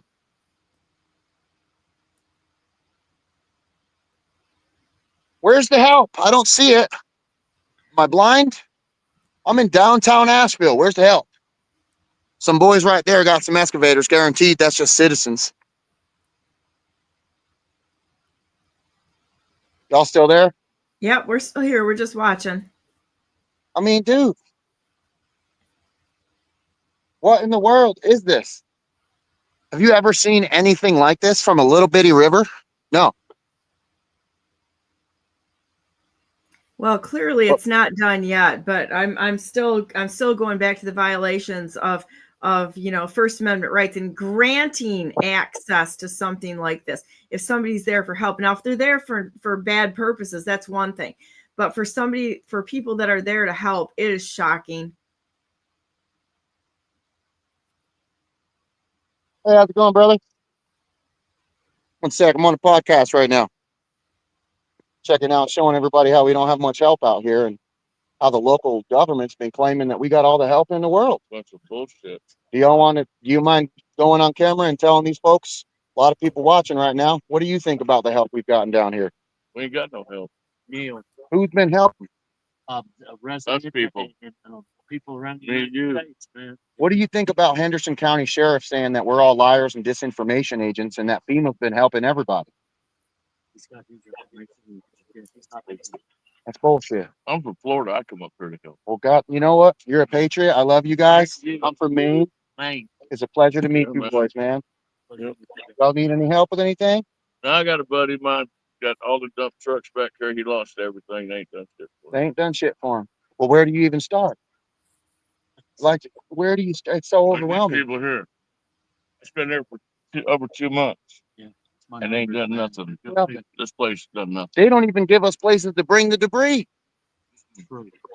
I mean, Yeah. because we go load trucks up and then we're saying, where do we bring it? You know where we bring it? We drop it off on the side of the highway and let them pick it up later. That's what Yeah. we were tripping back here. Yeah. That's what everyone should do. They don't want to help us. Bring the debris, drop it on the side of the highway. Look over here on the river here. It's like Where they're pushing it almost in the damn river. yeah, it's like It's like, come on, man. What the hell? rivers The river's already trashed. You know, you'd think they'd get all these vehicles out of this river. What about these trains? They have petroleum products in them. God only knows if they leaked everywhere. Hell, they had a flame over there. They got a flame that burns at night over here. Really? Right by them trains. suburban. It's just Yeah. propane. I guess it's They ain't doing shit for nobody, man. nothing else. Well, I'll get this camera out your face, man. I Good, love you brother. guys. Good, God man. bless. Keep Yes, sir. following your hearts and doing what's right, all right? We're going to get through this together. I love you guys. All right. See you, brother. So that's what you hear all day long. But do not believe your lying eyes. Do not believe your lying eyes. Nope. That's amazing. I'm going to bring I'll on. come and see you guys. I'm sorry. Are Go you ahead. headed over there to where some other people are hanging out? No, I just came here to show you guys like the middle of Asheville. Because to be honest with you, I'm usually way back in the mountains. Oh, that's generally where I work. But I came down here just to show you, like, of all places you'd think there'd be a whole bunch of help, we're in Asheville. Where is the help? Here, I'm going to bring on Chris and Melissa and Christina a minute so that everybody can, honestly take a look at what's going on there. And I'm sure everybody wants to comment right now too. Yeah, I definitely want to comment. Do I got an echo, Miss Donna? Just a little bit, but it's not too bad. Okay, well, if it gets bad, let me know. The problem I have with this entire situation, I picked up on David. He had broken his ankle out there, and about that time, his account was kind of, and you guys know how I do on TikTok. So I picked up on him, and I started to watch what he was doing. And then a few days ago, I realized I seen another video where he was explaining himself for donations that he had taken in for Hurricane Helene. And I'm noticing a pattern on TikTok. Anybody that takes on donations, they seem to be getting character assassination. It's not just David. It happened to me. It's happening to Pissed Off Nation right now. And I traced it back to what the core level of it was. And I started to see a pattern where our government, they put these people in front of you and to tell you something. Like, I don't know why that good sheriff came out and said what he said about David. It's assassination of a patriot. But he's paid by someone. Someone gave him that script and told him to do that. And at some point, not only do we have to hold ourselves accountable for the shit that's going on in this world, because we are part of this machine, but we have to hold our government officials accountable as well, especially if they're going after the character of American patriots that have stepped up, all volition of their own, to make change in this world because they see that other people aren't doing it. How fucking dare you? How dare you? And with that, you guys know I won't continue on my soapbox because I'll get upset. What do you got, Chris? I love you. I think we all feel that way, Chris. Well, it sounds to me like we've got a city council that is trying to receive or take money from the government. And instead of being able to properly take that money and put it where it should go, which is in Asheville, instead what they're doing is they're trying to take it. They're trying not to help the people. They're trying not to clean up. I'm here in Sarasota, Florida, where that hurricane hit. And let me tell you what, these people that have money here, they made sure that everything was cleaned up. They made sure there was rescue process. They made sure that the stands and the streets and everything was up. But those people out there, they're just living every single day of their life like normal people, but nobody's helping them. I've interviewed people in my car. I said, "So you're from North Carolina, huh? So how's Asheville doing?" "Oh, we didn't. We're living sort of like aside from Asheville, so we weren't really hit that hard like they were. But these people have money. These people don't give a shit. They don't give a shit. No, they don't. Trying to let Asheville take care of itself. Meanwhile, the council people are just taking the money. They're not doing nothing. That's obvious. But look where I live, in Sarasota. Oh, these people are fucking taking the money and they're using it to help themselves. But they're not doing it in Asheville. They're not helping the people in Asheville. This is a political thing. This is a government. How dare the fucking government tell that man that he can't help? Who the fuck is a sheriff to sit there and say you can't help? He's a good Samaritan. What about the Good Samaritan law? Whatever happened to that? How come he can't go down that road? Well, they're demonizing people to try to stop people, regular people, from helping, and making people afraid to go in and be a force to help. It's not just that. It's you have good people. You got good people that are trying to help, and it seems like the people, like you said, Chris, they got money down there, so they made sure that shit was cleaned up. Did that? When you look at the difference in the government from Florida to North Carolina, you're getting into some good old boy shit. I mean, I started investigating Johnson City, Tennessee, and boy, let me tell you, I've never been more disgusted in my fucking life. But it's a difference in the fucking culture because the people in Florida have money. Those are the people that are paying that $288K for the gates. Those are the people. It's their taxpayer dollars. These people down in the hollers in these mountains, they ain't got no fucking money, so they were left behind. You see the difference in what got fucking cleaned up, don't you? So this right here is an injustice. It's injustice to the American people and the American way of life. Hey, Donna, I made a copy of the list I was trying to get to you and put it into Christina and I's Dropbox and put that link in there. It seems like the only way to get it. I had to do a copy of it, so copy and paste it. David, I have a quick question. So we're going to be heading out that way probably January with a group of chaplains, and I have one of the ladies, and she's asking if you're aware of the areas that may have chemical contamination, because she'll be coming out with a lot of older ladies, and obviously we need to keep them safe. Yeah, I'm standing in one of them right now. I would say generally along the Shenandoah River in many areas, we don't know. I'm not trying to get anyone scared, but there's a high likelihood that there's some weird stuff in the water and in the soil. Let's just be honest. You don't have this magnitude of flooding in this industrial area without that occurring. Like, I was just walking back there. I'll take you guys there in a minute. And there's this weird black stuff all over the ground by where the trains flipped over. I don't know what it is. Could be harmless. But I would avoid the industrial areas. Going on that they should have somebody there testing all of this. That's I what haven't seen them. And I do. I haven't seen them. I mean, normal people, yes, but I haven't seen like the official people doing that. Not at all. Well, that's probably Where's the EPA? Like, look, you see it was, can y'all see on my screen? It's shit like this. These types of barrels and whatnot. Yeah, like it's everywhere. Look, the vehicles that went down the river, their fuel tanks emptied out. The Where's the antifreeze. EPA at? Where's the EPA? Where is the people that we put into place to take care of disasters like this? And I'm gonna say what David doesn't want to say. So there was a story that went viral about the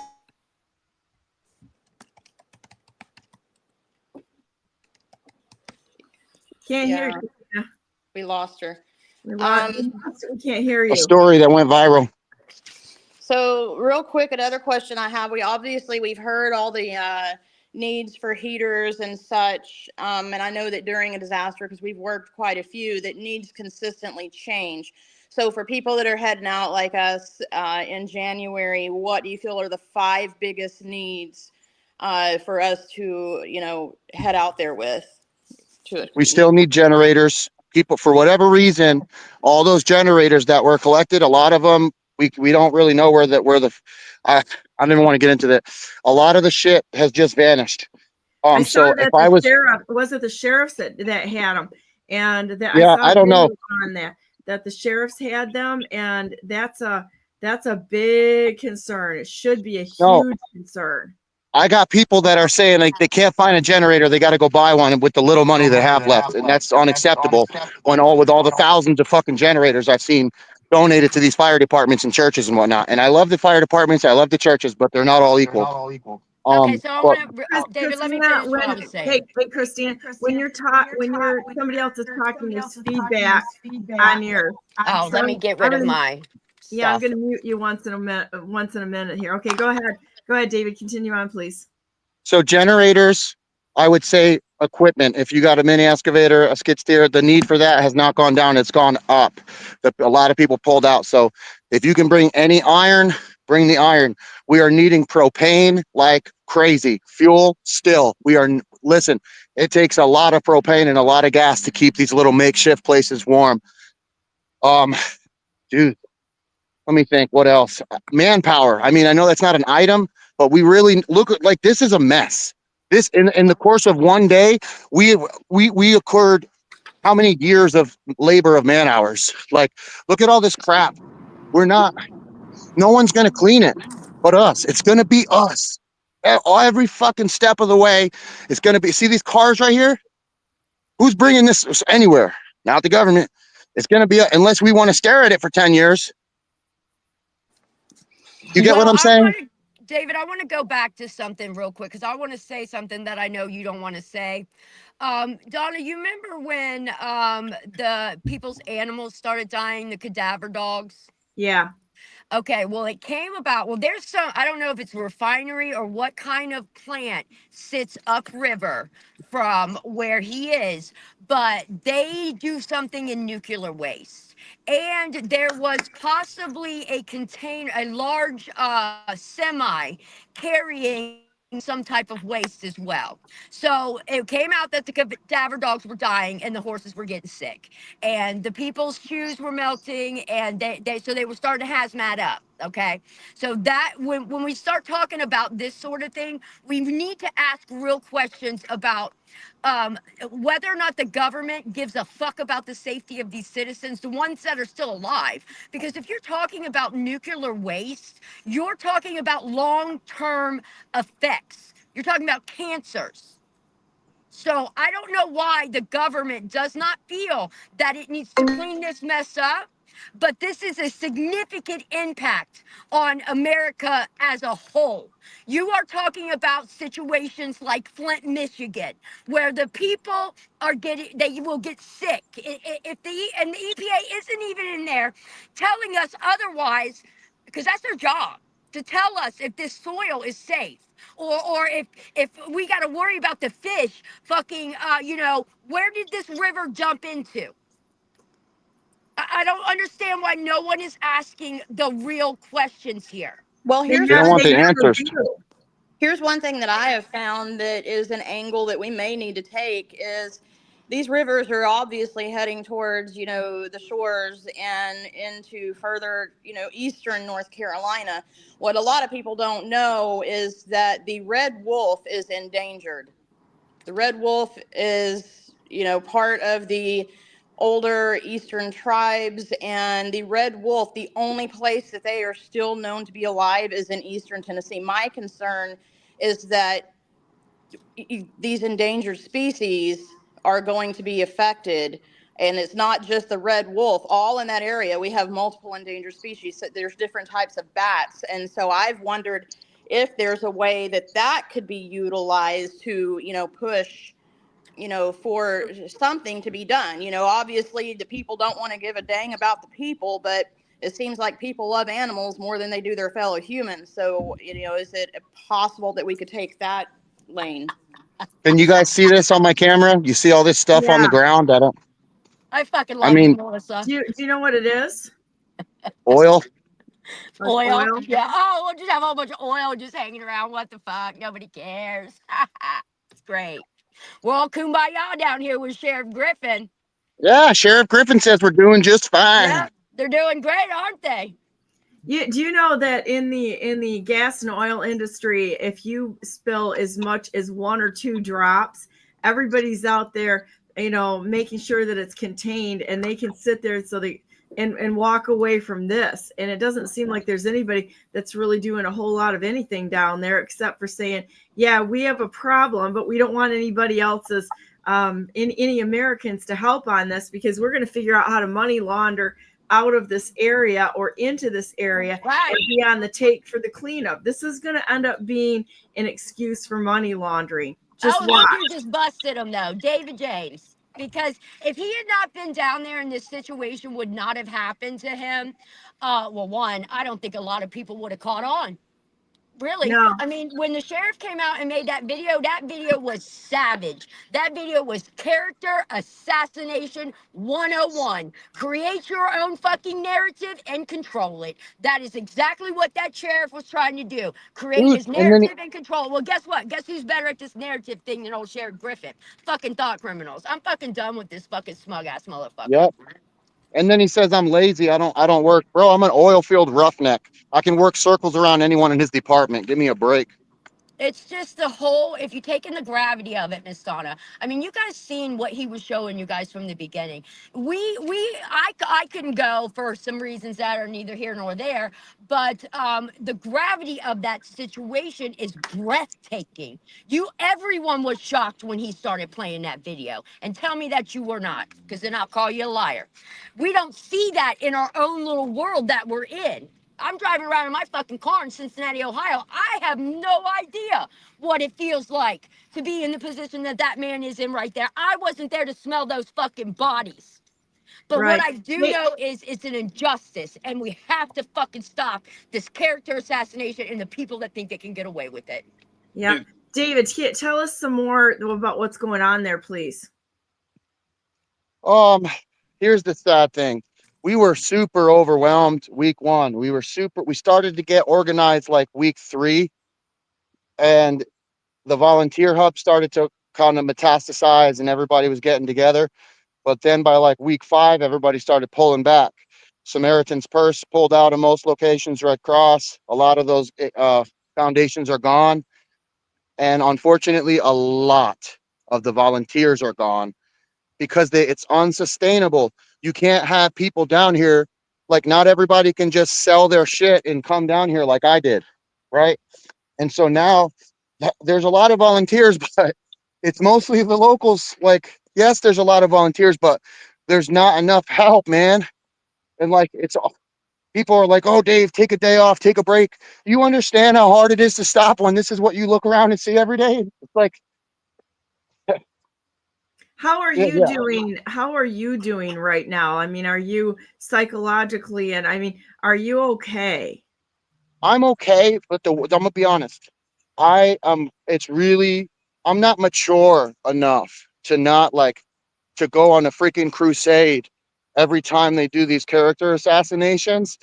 So I'm not mature enough in Christ to be like, okay, it's a lie. The Lord will defend me. No, I got to go on a crusade and go to every comment and try to defend myself. And that shit has distracted me. And so I'm just being honest with everybody. It's distracting.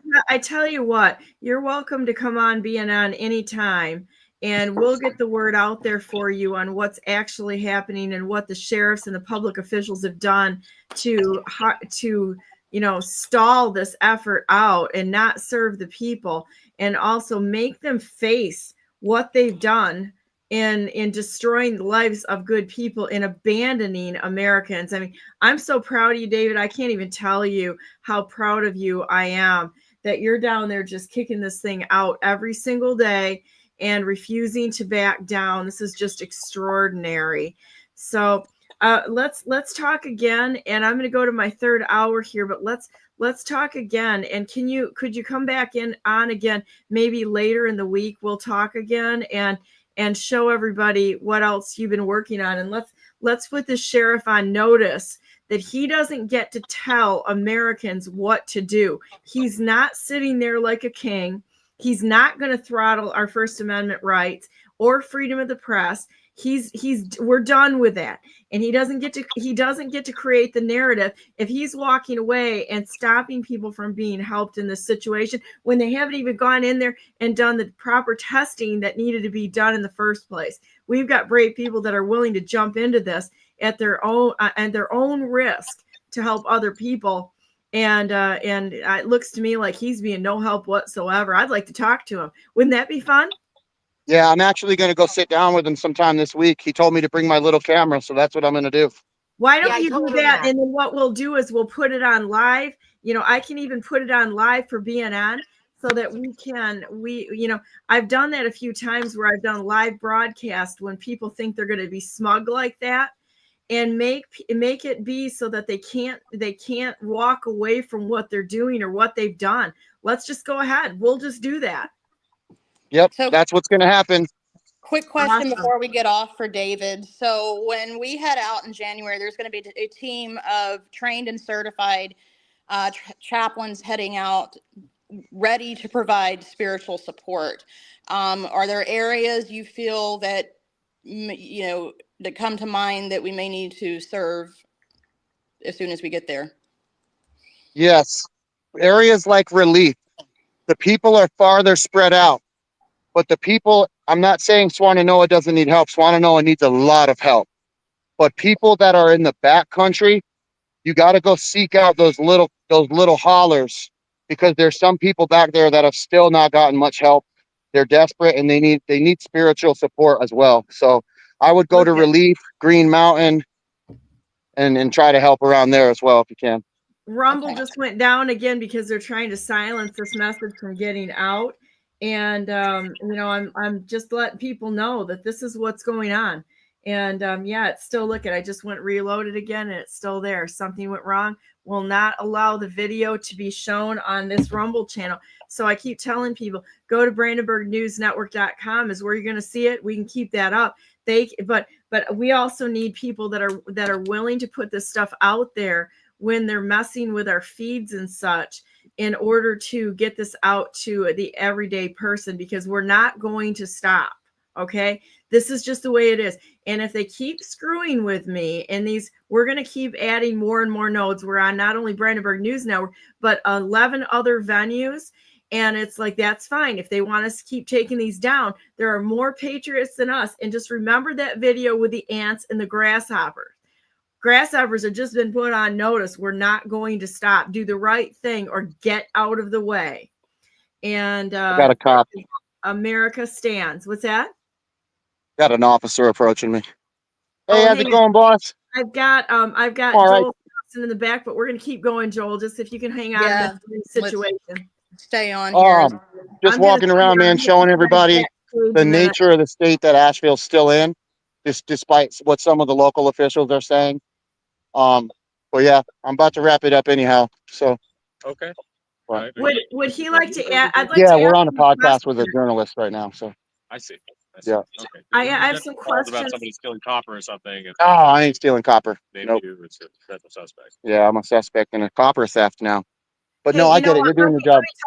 We've got this all recorded, and so everybody can see exactly what's happened every step of the way. And so we can prove that he was out there just getting the words out there. Want me to pull out of here? We good? Yeah, if you could, yeah. It's still a recovery area. Just where people are going through. Yeah.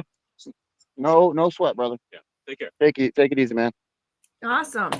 You know what I found, David, which is really interesting. When I get the press out there that's trying to do damage to other people, I always turn the camera on them, make them sweat, because now they have to stand in front of the camera and have their words and their deeds being able to be weighed honestly and evenly by the people. You did nothing wrong. You were walking around down there.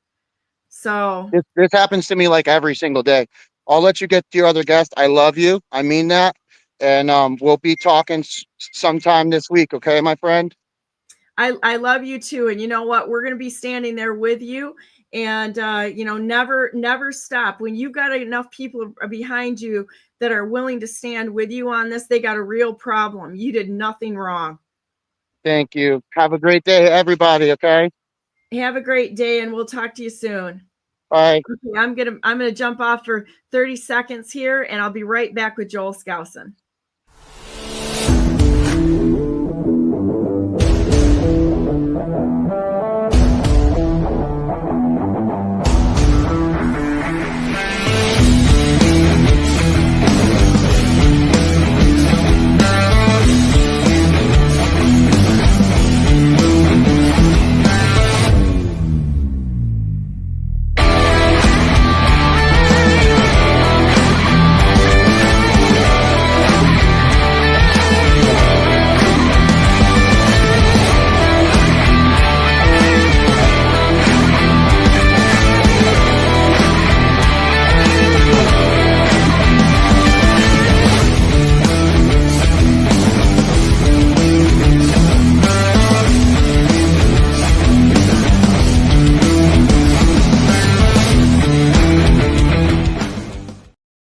Good morning and welcome to the third hour of Brandenburg News Network. I am Donna Brandenburg, and it's the 9th day of December, 2024, and welcome back to our show. That was pretty shocking what happened to David right there live while we were broadcasting. And I'm going to tell you what, we are going to have to dig down into this because our own government is so criminal right now. They can accuse people without any recourse to it whatsoever. And he committed no crime today while he was out there showing us what was going on. And for the cop to come up there and you could tell that he was being a little bit intimidated. Well, guess what? Some of us are not able to be intimidated, and we will be standing with David whenever he's out there. I will flip the cameras on and we will stand with him because this is nonsense. And we cannot have public officials out there who are threatening and intimidating citizens, as well as shutting them down for doing the right thing so they can sit there as little kings on their pedestal. And that's what we're going to do here. If we're the only voice out there that's speaking the truth and refusing to back down on these criminals in office, guess what? It's going to be right here. And we're not going to change it. And the great thing is they can come after any one of us. And it's going to be a real interesting fight because we'll drag their sorry butts right out into the light. And so that everybody can see in a court of law in a way that's a legal way to prosecute every single one of them that has absolutely intimidated. They stopped him. And not only did they stop him, I'm getting texts from behind the scenes. They stopped him. They intimidated him. And we should have said it right to the deputy's face right there that he was making an allegations that, to have a reason to detain him with no proof whatsoever.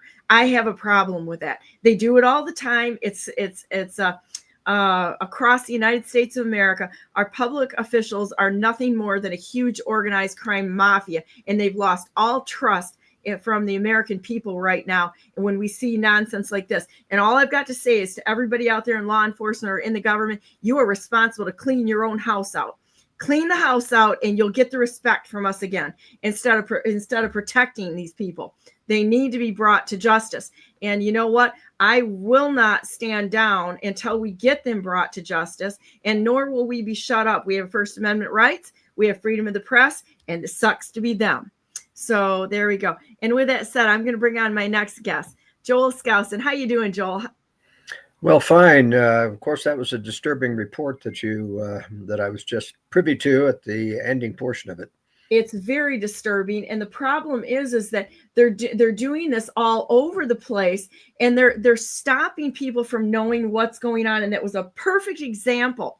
That was a perfect example of the thug mentality of people in these positions of power that we have.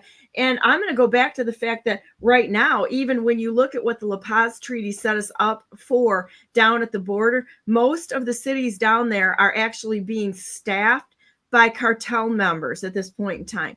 So when we look at what we think America is and how it's functioning, we got to leave the mind farm here of narrative that they have built up for us to believe in, and start questioning all of those narratives and get into what's really happening. And it's not happening quick enough because people are afraid to question this, and they'll stand down. I mean, I was watching backstage when he got off stage, watching how he was kind of being run around back there in where he was trying to bring the truth forward. They were not happy that this was actually live broadcast on the news. There was a time where I tried to help parents that the CPS down in Tennessee had basically kidnapped their daughter, trafficked her. I put pictures out there of some of the injuries she sustained in their care, as well as the story about her being sex trafficked in the custody while she was in custody down there. And we did a live broadcast of the mom and dad actually having a visit. And after they figured out that it was live broadcast, the boots came stomping in, shut the broadcast down, and terminated parental rights for the mom, who was just trying to get the realities out there. This thug behavior is systemic corruption in all. It is throughout our government. And until we stop standing down and shutting up over this and putting it out there like what we do, it's going to continue on. And it's unfortunate, but sucks to be them, because Brandenburg News Network is not going to stand down under threat and coercion of these people who should be behind bars. Yeah, I'm afraid the foster care system in many states has been well infiltrated by the pedophiles and the other people in the gay and lesbian community who take advantage of some of these children that are put into their care. And that's what's happened in the immigration system. When you farm out, without vetting any of these people, you farm out these unaccompanied minors to NGOs that have been captured. Look at that. That's my Rumble channel. And it just says no videos are currently available. So they shut us down on Rumble today, which I know that does happen. And so I'm not going to say that it was Rumble, but it's the powers that be, because the CIA, GCHQ, Mossad, it's behind all of this, and their little proxy countries across the world. It's disgusting. You people are going to come to judgment, because you're going to be judged by God Almighty, and it's going to be a bad day. I can promise them that. It will be a bad day when they have to stand before God Almighty with the crimes that they've committed. So anyhow, I'm really happy to have you on today, because I tell you, we've had a couple of discussions, and I think you're one of the most impressive people I've talked to on the road, as far as your ability to check out and analyze world reports. And so this is Joel's site, World Affairs Brief, and you go through all kinds of things. Yes, I do, and I try to cover the top issues each day from the aspect of what the deep state is doing behind the scenes, which people don't get from anything in the mainstream media, and unfortunately from a lot of the alternative media either, because many of the conservatives don't understand and don't really remember or have ever studied the history of the deep state. They don't understand how sophisticated these deceptions are, especially in foreign policy, where, for example, as I pointed out when I was running for president under the split Constitution Party, that most conservatives don't understand the worldwide deception that happened in the phony fall of the Soviet Union. And that is in 1989 and 90 through 91. The Soviets claimed that they collapsed, that there was a upsurge in freedom, which there, of course, always is in communist countries, but that they could not contain it. In fact, the truth was that Moscow gave orders to stand down the Stasi, to let the student protest at Leipzig go forward. They gave orders to the KGB to stand down in Moscow to let the protesters come out and support Yeltsin speaking about democracy in the tank. And, Vladimir Putin even admitted this to Tucker Carlson in his interview in Moscow. He said, Tucker, the Russian leadership initiated the fall of the Soviet Union, and it went right over his head. He didn't understand the traditional narrative was that this was a spontaneous ground level revolution that the Soviets could not contain, and that they simply went down and decided to be friendly with the West. But this was a lie. Anatoly Golitsyn, the Soviet defector, who 10 years before this said, the Soviets are going to fake their own demise, and you got to be prepared for this. They're going to try to get aid and trade, and that's exactly what happened. Putin told Tucker Carlson, he said, we did this because we wanted to have peace and cooperation with the West. Well, if that were true, then they would have purged all of the communists. They would have stood down all of their military opposition, and that's not what happened. For example, all of the communist cadres in all of the Eastern European countries that were let go to the West were still maintained in their positions. And that's why, as J.R. Nyquist has pointed out in a recent World Affairs brief that I published, these communist cadres are still operating. In Romania, for example, you just had the communist-backed Supreme Court. Now, this is a NATO country now, and they simply overturned an election where a right-wing leader won in Romania, and they said, well, we're not going to honor that. They called it Russian interference. I mean, here's the Russian puppets in the Supreme Court calling a right-wing victory Russian interference, as if the Russians were trying to put in a right-wing government. It's like the Russian interference claims about Donald Trump in 2016, totally, put out just to discredit Donald Trump. But the point is, I've documented, I was the only journalist in the United States that documented the phony fall of the Soviet Union. Christopher Story in the UK documented it as well. He's dead now. But it's a very difficult thing because conservatives have been lied to by Putin, who claims to be a Christian, claims to be conservative. And they think that he's trying to take down our own global government, the evil deep state, which is real and very, very powerful in this country. But he really isn't. I mean, he's fighting against it because he and Xi Jinping want to establish their own version of the New World Order. But I want to tell your audience, and I know this is new news to a lot of people, that communism is not dead in Russia. They're not a free market country. There are no free elections. Putin doesn't win with 80% of the vote when there's a huge backlash movement. Volodymyr, was killed by Putin, the opposition leader, and he had millions of followers. Well, you don't get 80% of the vote unless you have a rigged election there. But the point is, Ukraine is corrupt as well. There are no good people in this war situation in the Middle East. But the point is that before the phony fall of the Soviet Union, Stalin put the Russian-speaking people in the Donbass and Crimea into the borders of Ukraine. It wasn't the West that did that. It was Stalin who did it. And why did he do that? He did it so that when they faked their own demise in 1989 and 91, they had to have an excuse to get back into these countries and reestablish or reconstitute the Soviet Union prior to World War III. And that's why they also put hundreds of thousands of people into the Baltic states, Lithuania, Estonia, and Latvia. And they're there today, and they feel very persecuted.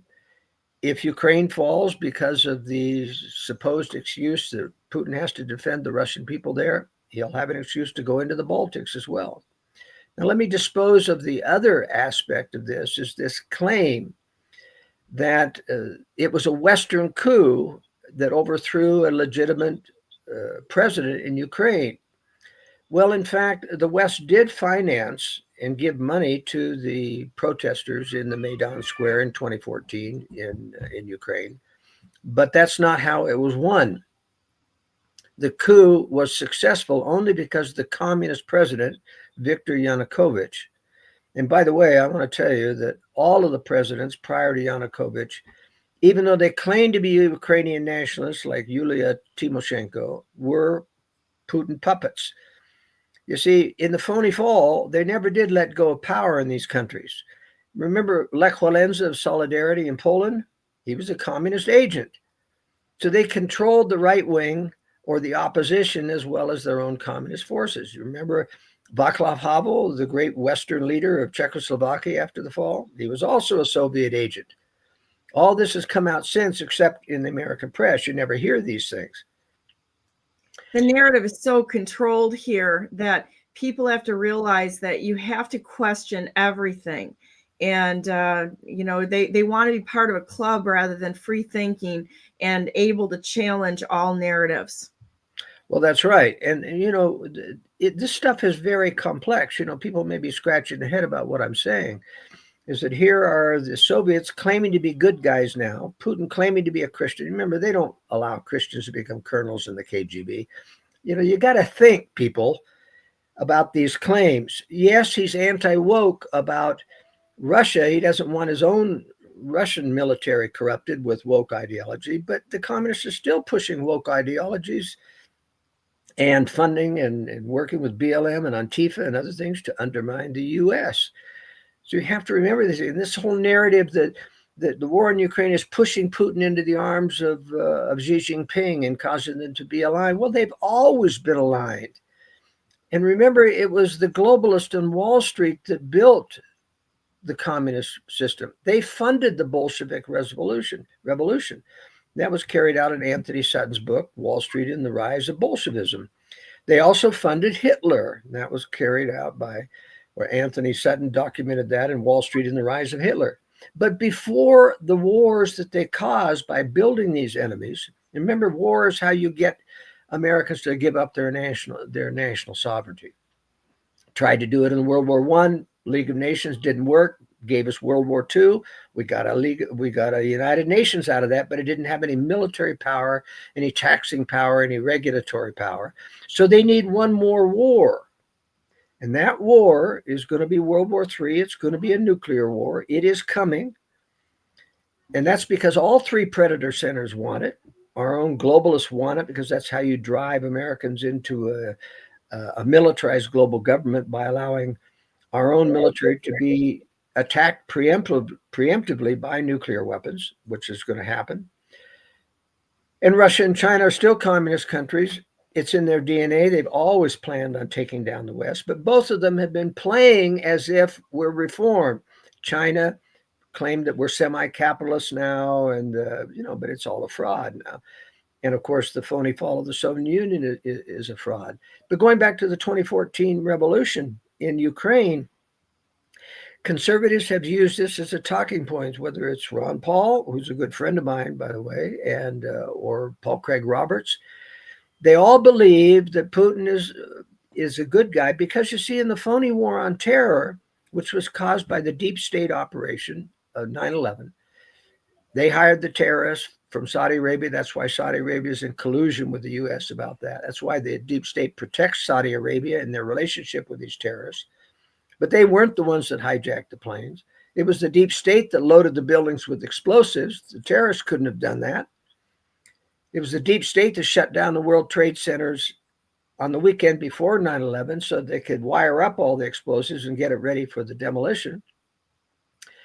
And it was the deep state that switched out two of the airplanes that were rendezvoused over the Midwest with two airplanes that came from the West Coast that were drones, 757s, specially outfitted, that flew into the South Tower. Was one of those airplanes that was switched out for a drone. And the reason we know that wasn't the one that took off from Boston Logan is that there was a big bulge on the bottom of the fuselage. Everybody saw it on the video. And of course, the establishment said, no, that's just the wheel wells for the wheels. No, it was a huge bulge. In fact, I called Boeing.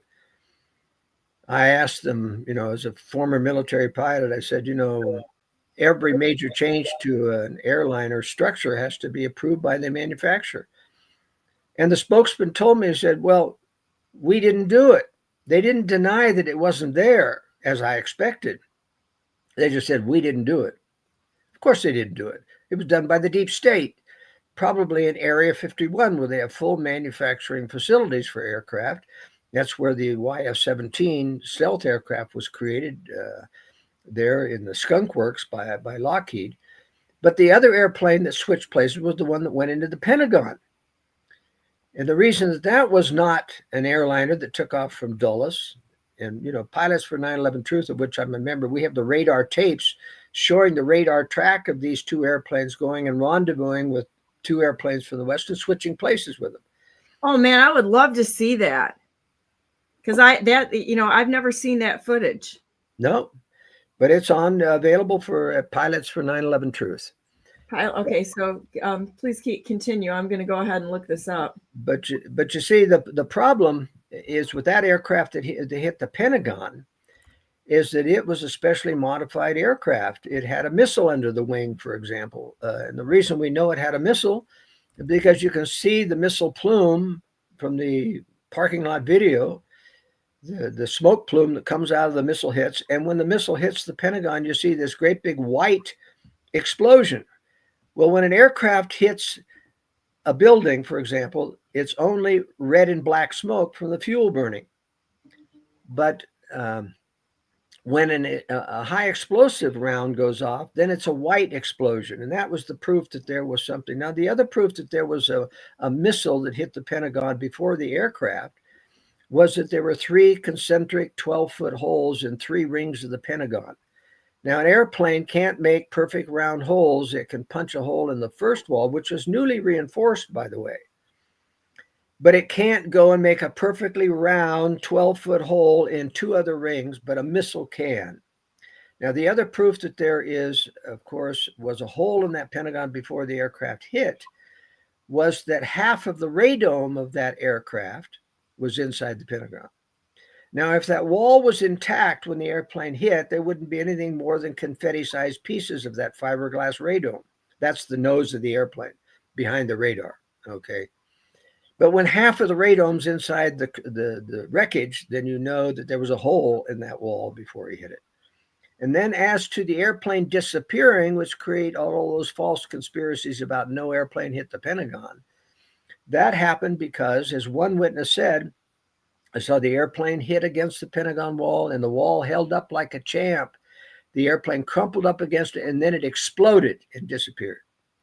Well, now that means that that airplane was loaded nose to tail and wingtip to wingtip with explosives. You see, if you had a bomb, for example, in the baggage compartment, you'd have it wouldn't destroy the wings, the front of the fuselage, the tail would be blown off. There'd be huge pieces. The only way you can disintegrate an airplane is to actually load the whole thing with explosives and then trigger it. Well, the terrorists couldn't have done that. See, this was a deep state operation from the beginning. And why did they do that? To create a phony war on terror, to justify going into Iraq and Afghanistan, who had nothing to do with 9/11. Remember, they said that Osama bin Laden was the mastermind? Well, and they had a couple of videotapes where he was admitting that. Well, those were Osama bin Laden lookalikes that the CIA had cultured and created. Isn't it like Tim Osmer or Tim Osman? Was that the guy's name? No. No, these were actual Arabs that the CIA had hired as lookalikes. And that's one of the lookalikes that they killed in the Abbottabad, Pakistan raid when they claimed they got Osama bin Laden. Osama bin Laden had died 2 years before of kidney failure. He worked for the CIA. Remember, the CIA funded the Mujahideen in the first Russian war in Afghanistan. And after that war was over, they harnessed Mujahideen and created Al-Qaeda out of those people. That's how Al-Qaeda was formed, by the deep state out of the Mujahideen. Osama bin Laden worked for the CIA. He did not do 9/11. He died. In fact, there was a report of him meeting with the CIA chief in Dubai, where he was undergoing kidney dialysis. He'd met with the CIA chief there. So this is not the terrorists that did 9/11. And they killed one of his lookalikes at Abbottabad because he was already dead. So you see, the whole phony war on terror is important to understand, because this is what has given good conservatives like Ron Paul and Paul Craig Roberts the idea that anyone the deep state is against, like in the war of terror, Iraq and Afghanistan, must be innocent. So now that the deep state is against Russia, Russia must be innocent because it's only our own deep state that's the evil monster in the world, and it's not true. We have 3 evil predator centers, and I believe they're all controlled by Satan. He promises them all that they're going to win, but eventually he only picks one winner. He sacrificed Hitler, who had very strong satanic seances and was deeply into the occult. He sacrificed him in order to build the next weapon, which would be the Soviet Union, which our own government built through Lend-Lease. And conservatives don't understand that even after Lend-Lease was supposed to end after World War II, we continued to ship important military equipment to Russia. We shipped to them the rest of the nuclear plans for the nuclear weapons that they couldn't steal in the Manhattan Project. We shipped the first shipment of enriched uranium to them because even though they had the plans, they didn't know how to enrich uranium. So we made Russia a nuclear power, and then they made China a nuclear power. And who brought Mao Zedong, the communists, to power in China? The U.S. did. Globalists. George Catlett Marshall cut off military aid to Chiang Kai-shek to bring Mao Zedong to power. So you see, nothing is as it seems to people, but you have to know this history of the deep state to understand that the deep state has been building and allowing Russia and China to steal technology for years because they need one more war to get us into a global government. And that war is coming. But they can't start the war. They can provoke it. And that's why they hid the fact that they knew that the Soviets had faked their own demise. They did give them aid and trade. And so Putin, was right in thinking that, we're winning because we're fooling the Americans into giving it. We rebuilt the entire oil industry in Russia, making them a major economic power. We built an entire warhead refurbishing factory outside of Moscow so that they could supposedly dismantle their warheads from the SS-18s that we were dismantling at our expense. And they were supposed to turn those warheads into nuclear fuel, but they shut us out of that factory as soon as that factory was complete. So we couldn't tell whether they were simply upgrading those warheads and putting them back on missiles, which is what I believe they did. Otherwise, why would they lock us out of the facility? So you see, Russia's not the good guy. Russia's not there to save us. It is still a communist country. And this move into Ukraine is part of reconstituting the Soviet Union that Golitsyn predicted the Soviets would try to do. Now, that doesn't mean that Ukraine is not corrupt, because remember, all the former communists were still in Ukraine, still in Poland, still in Romania, still in Czech, and they're still there. That's why there's corruption throughout. So I don't support giving any money to Ukraine because it goes down the rat hole. Mm. But you have to realize, conservatives have to realize that the deep state always has to switch side when you get close to war that they want to create. They have to be on the correct side once the war actually starts. That's why they have to start attacking Russia. In fact, even though we're used to the media always lying to us, they are telling the truth about about Russia, that Russia is an evil empire, all right? And conservatives are so stupid because they think, well, they've lied to us, so they can't be telling the truth about anything. That's not true about Russia. They don't understand. They have to switch side and start defending the true position as to the war that is imminent, that they're creating. And that's related to the war phony coup in Ukraine. Just as they faked their own demise, they faked the coup in Ukraine as a Western-backed coup. It was only financially Western-backed. The only reason they won, that is the protesters won, is because the communist president issued a stand-down order to the Berkut, the riot police, to let the protesters win. And on the same day, this was Friday in February 2014, the same day he stood down the Berkut, there was no guards on the presidential palace. There was no guards on the Rada, the presidential legislature. So when the protesters left the Maidan Square, they walked through the presidential palace. There's no guards there. They walked through the legislature. It was just an open show. You know, that's as if the January 6th protesters went up to the Capitol and there were no Capitol police there. Would that have been a right-wing coup? Could the right wing have told the police not to stand? No, only Nancy Pelosi could have done that. The next day, the Rada, which is the Ukrainian parliament, threw out President Yanukovych, but the right-wing parliament was controlled by the communist majority. That's like the Democrats in Congress telling Obama, you're out of office. Would that be a right-wing coup? You see, they faked their own coup, the communists did, in order to blame it on the West, specifically to snooker conservatives and Republicans in the U.S. into thinking that Putin was justified in coming into Ukraine. And let me tell you how it turned out. Why did they fake their own coup? Because Putin needed an excuse to invade Ukraine. He needed the Donbass, the Russian-speaking people, to become persecuted. The communist president, Viktor Yanukovych, could not have gotten away with persecuting the Russian people. They would have said, what's going on here? He's a Putin friend. Why would he be persecuting we Russians? So by faking his own demise and allow Petro Poroshenko, a phony nationalist, just like the previous presidents who've been nationalists, have been phony, meaning they're actually pro-Russian, but they're faking it in order to control the anti-Russian sentiment in Western Ukraine.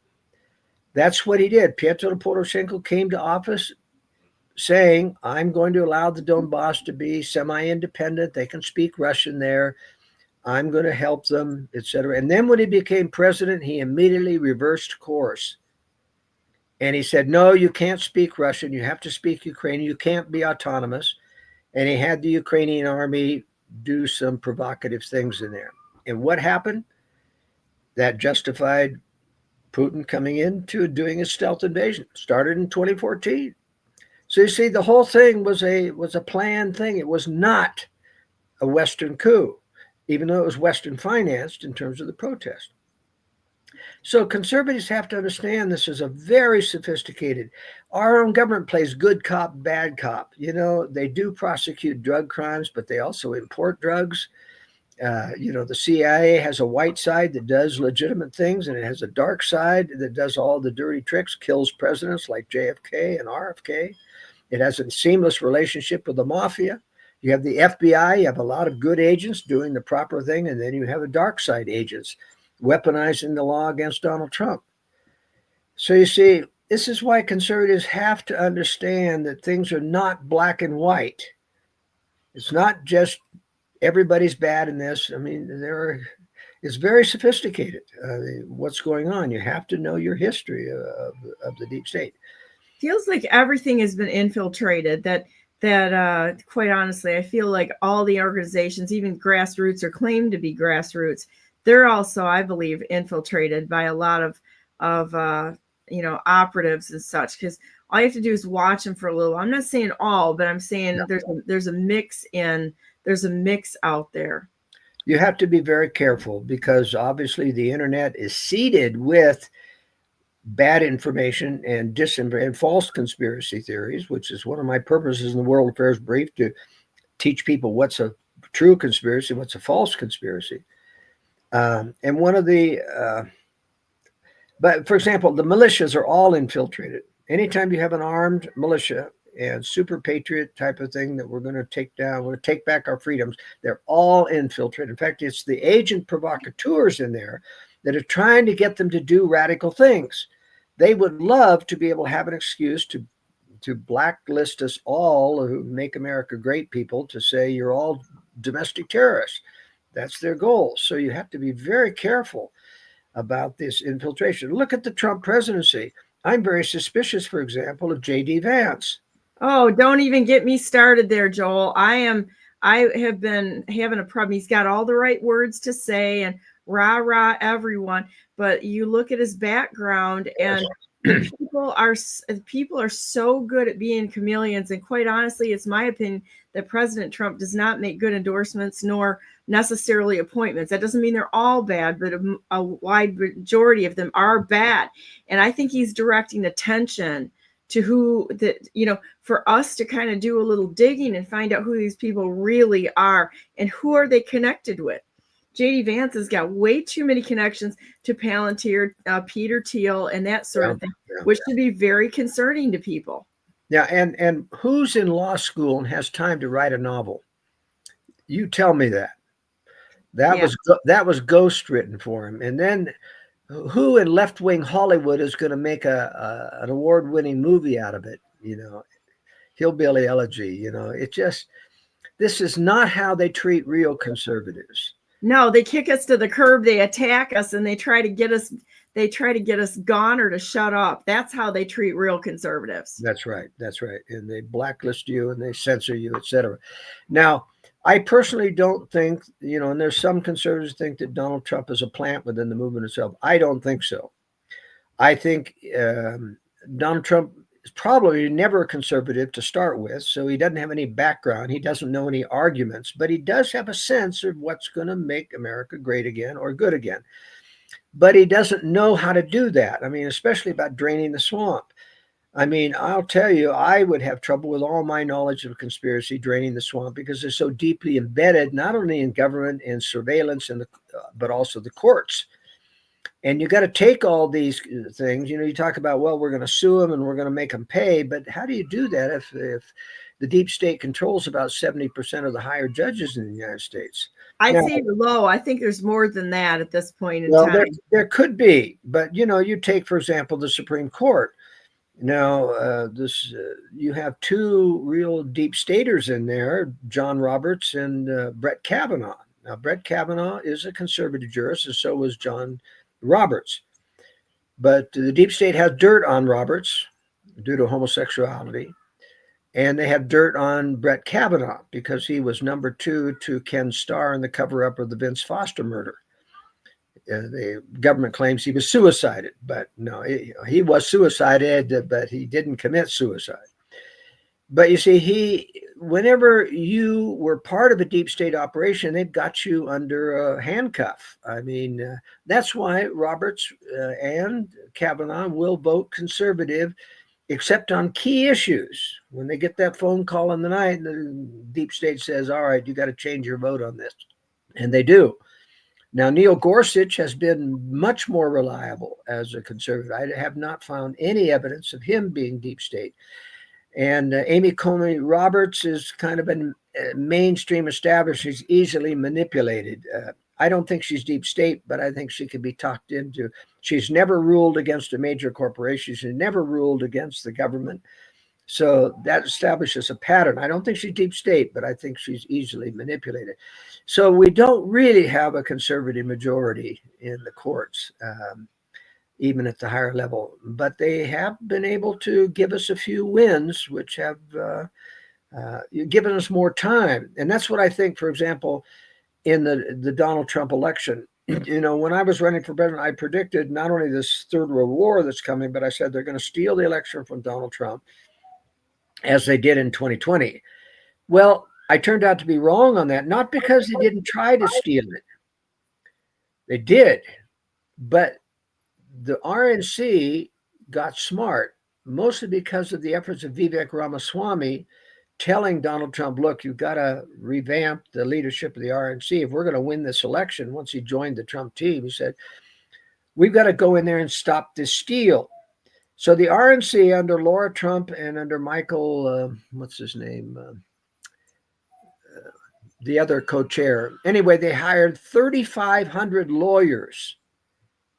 That's not cheap. 30,500 lawyers to staff every major counting center in the swing states. Every county, every major counting center, they had a lawyer there to make sure that when they tried to stop the count in the middle of the night, that's when you bring in the truckloads of ballots. That's what happened in 2020. It was in the middle of the night when you track the timeline, when you see this major surge of 100,000 plus votes in all the swing states, And, the same ratio of votes to Trump to Biden remained the same, but then it was reversed after that $100,000. And that's how they stole the election. Well, the RNC stopped that. They had 230,000 poll watchers that refused to go away and let them stop. They had judges on speed dial to make sure they could read the law to these people, to make sure they couldn't shut down voting. Now, they did end up stealing several of the senatorial elections in Arizona, Nevada, in Michigan, because they stole that after the voting was stopped. They had the absentee ballots keeping trickle in, and that's where they brought in falsified ballots.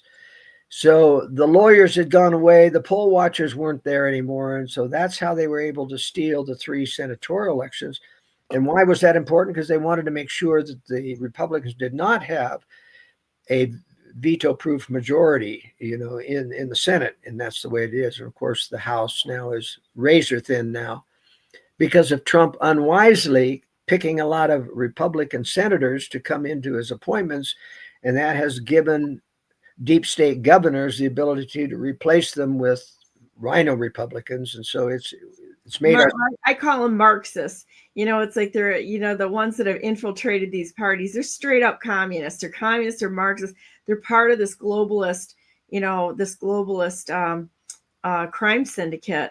And I think we need to call them out for what they are instead of, because rhino Republicans to me seems like too soft of a term. And a lot of people have gotten to the point where they, I'm not debating with you on it, but it's like, I just call them straight up, they're Marxists. They're traitors to the nation, and they need to be treated as such. Now, here's why I disagree with that, Donna. Okay, good. I love this kind of discourse. Now, it's very important. They look and they sound and they talk like Marxists, but in fact, the globalists have been very slick, and the deep state, about imitating and funding Marxism without being Marxist. They use communism and Marxism to break down that's why George Soros, who's a globalist, not a communist, not a Marxist, funds BLM and Antifa and funds all these woke prosecutors.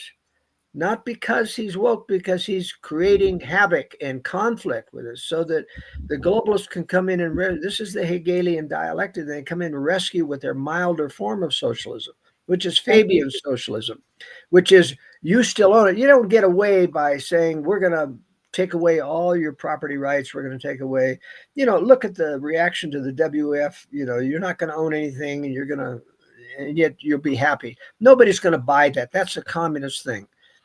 The globalists are much slicker than that. You take Alger Hiss, for example. Alger Hiss, the supreme globalist during the Roosevelt and Truman administration, joined the Communist Party, but he was not a communist.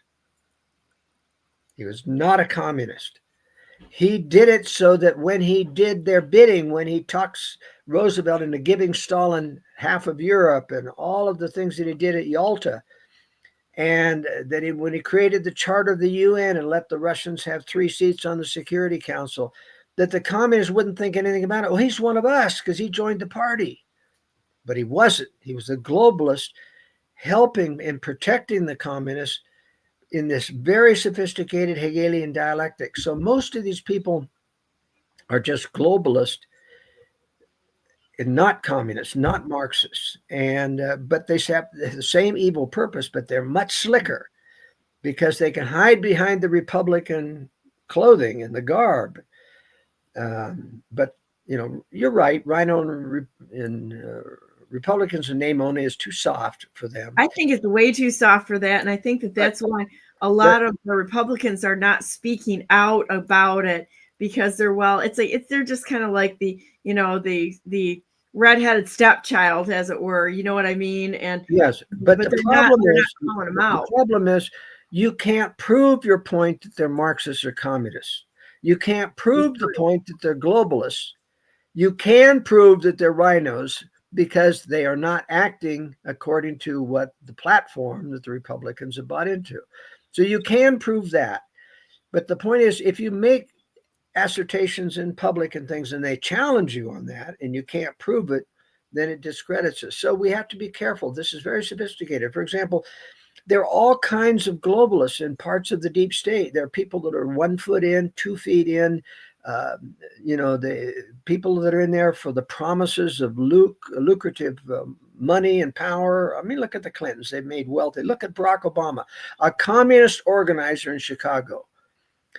Now, the globalists don't make communists wealthy like they have, and they don't make them president. They got him to switch sides.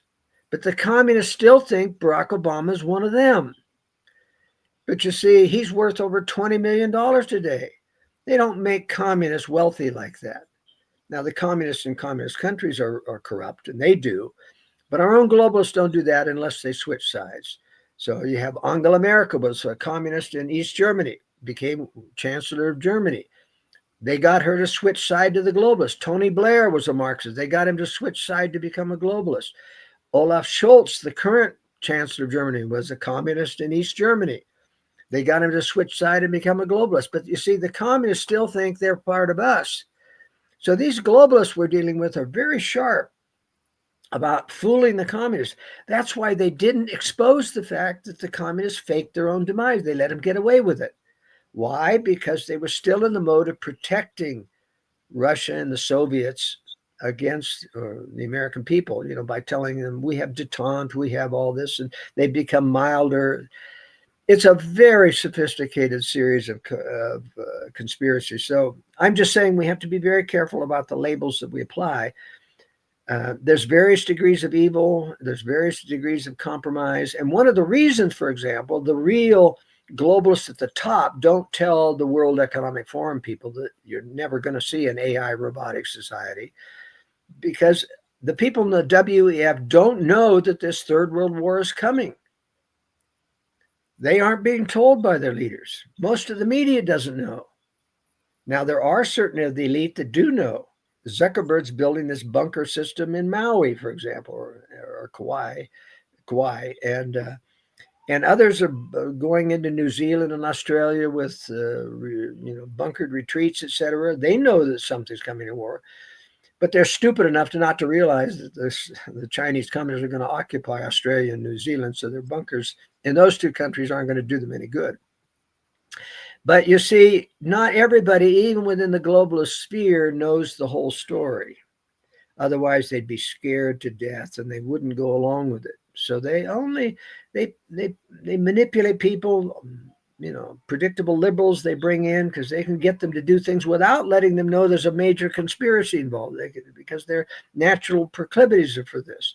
That's probably about 60 to 70% of the people in the democratic liberal movement who are unknowingly doing the deep state bidding because they don't know that the war is coming any more than conservatives know that the war is coming, but it is. What do you think that's going to look like? And then I want to go to the pilots for 9/11 truth. How do you think it's going to play out? Well, I think the trigger event for World War III is not Ukraine, because Putin has threatened a dozen times now to use nuclear weapons, and he's failed either time. And there's a reason for that. And that's because he can't occupy. If you nuke a country and you can't occupy, you can't take it over, then they just rebuild and come back after you. He can't occupy all of Ukraine, let alone Eastern Europe, let alone the US. He has to wait for China. And China isn't ready yet. Xi Jinping says he won't be ready probably till 2027, and it may be longer than that, depending on that. But that's when even U.S. intelligence thinks that he's going to go after Taiwan. And I think that's the trigger event of World War III. Why? Because North Korea, that does have nuclear weapons and a 1.5 million man army, says that we're going to come in and attack South Korea and the U.S. forces in Guam and maybe Hawaii if you try to intervene against China taking Taiwan. Now, that would mean a World War III, because North Korea has such overwhelming military power against the South. South has 50,000 troops. The U.S. has about 26 to 30,000 troops there.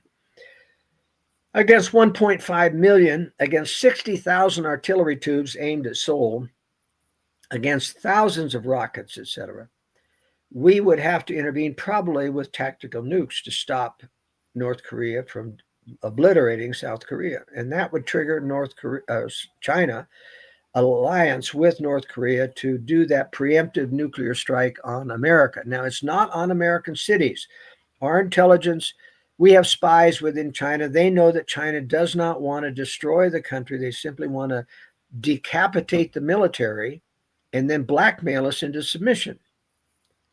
That preserves the country. Hao Tian, in a speech, the former defense minister, in a speech that was leaked to the Epoch Times in 2011, said, "We need Lebensraum. We need living space. We can't feed our own people. We want North America and Canada to be able to feed our people. We want to take over the country without destroying the infrastructure." That's why they're only going to strike military targets. And they only have enough weapons probably to strike military targets. There's a lot of, takes about 3,000 warheads just to hit our military targets. But our own globalists are preparing to absorb that nuclear first strike. I've talked about the fact they signed Presidential Decision Directive 60, PDD 60 in 1997, which told our missile forces to absorb a nuclear first strike and then retaliate afterwards. With what? Said General Butch Neal. You know, you lose all your missile bases, you lose all your Air Force bases, all your refueling bases, et cetera, and your 2 submarine bases. That leaves maybe half of your submarines that are out patrolling at any one time, and none of their warheads are big or strong enough to hit military hardened targets. So that's the dire situation that we're facing, is the fact the trigger event will probably come sometime after 2027. I'm not saying that's when, but that's when China will be ready. And so the globalists are doing the right thing by weakening Russia right now, because it actually forces them to wait for China.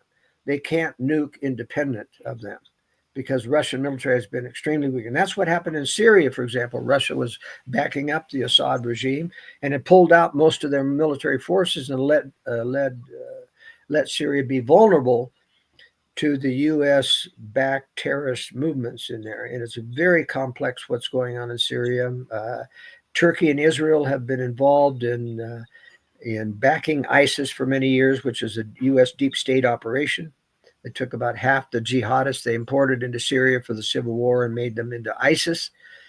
And that's why Turkey was receiving all the oil from ISIS when they captured the Syrian oil fields, marketing it through Turkey, and then Turkey was reselling it to Israel. So Turkey and Israel have always been complicit with our secret war on terror. But it's extremely complex. I'm covering that in next week's Friday's World Affairs Brief on how difficult it is to understand. And Trump's right about, this isn't our fight. This is a quagmire. He doesn't want to get into Syria. But it's my opinion that the Biden administration allowed this Syrian debacle to happen so that Trump is saddled with a major mess when he becomes president. It's going to be very unstable in many regards. That's why they gave another $1 billion to Ukraine, to make sure that, the Ukraine war continues, so that Trump can't simply give it away to Russia.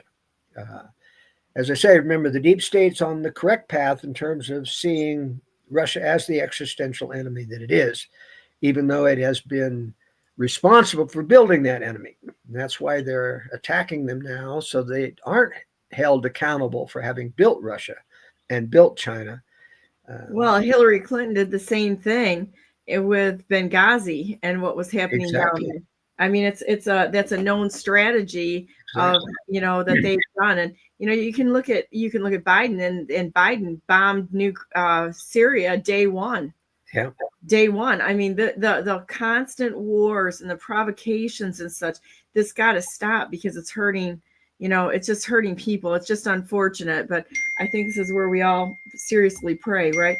I want to bring this into a minute. Tell me where that video is on this. Is there your Pilots for 9/11 Truth?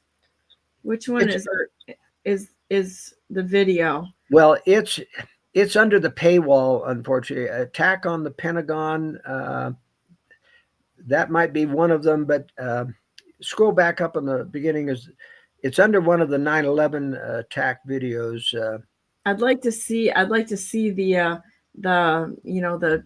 the flight paths that you guys have on You see here. where it says World Trade Center, what is that word? Reload?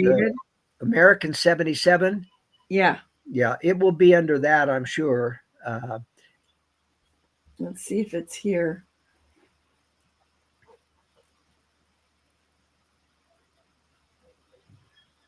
This is amazing.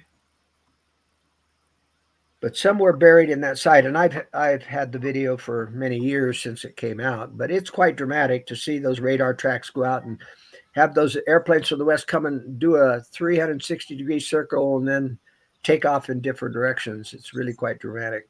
Wow, that's amazing. And the site here that where everybody can find you at is World Affairs Brief. This is Joel's site right here. What do you get when you subscribe to your site? I'm curious. Well, you get the weekly World Affairs Brief, plus you get access to all the archives going back to the year 2000, my analysis of all world events since the year 2000. And notice on the right-hand side there where it says works, yeah, those are major and government cover-ups below there. 9/11 update covers a wealth of information about the government involvement in 9/11, and as well as the government cover-ups. I mean, everything from the phony war on terror, the 9/11, Columbine, JFK assassination. Those are fascinating to read. Those are all free to read for everyone. Oh, that's awesome. That's I'd love to have you come on more often and give us some updates here on what you've been working on and such, because I love differing perspectives on things and things that are thought-provoking, because we have to come to terms with the fact that none of us know everything, and to listen to a variety of people is one of the best ways of having things brought forward and taking the time to ponder that.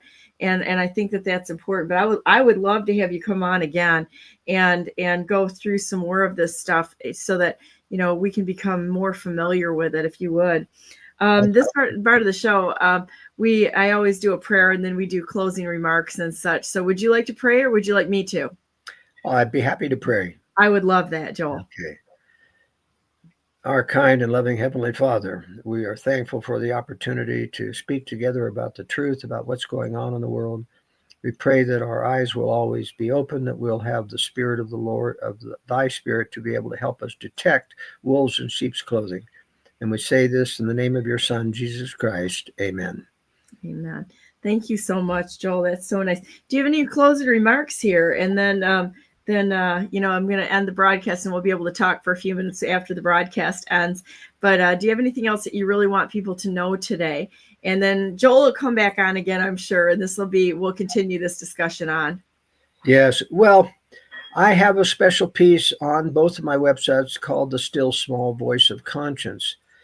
And I learned through my own mistakes in life that everything that you do wrong or make a mistake, you get warnings beforehand from your conscience, nervous feelings about things, and promptings to do things that but there's also the voice of Satan in your conscience rationalizing. And you know what happens when you feel like you should get up on time and you have that other voice say, oh no, it's okay, you can take 15 more minutes, or you think you ought to go up and exercise. Oh no, you're too tired, you can do it later. There's this constant interplay.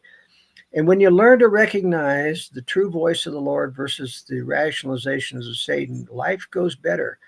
But you have to develop a lot of self-control, because God is after us to change our weaknesses and overcome them. And I'll tell you, it's only through listening to the promptings and getting tied into the Spirit of the Lord that we're going to make it through these last days.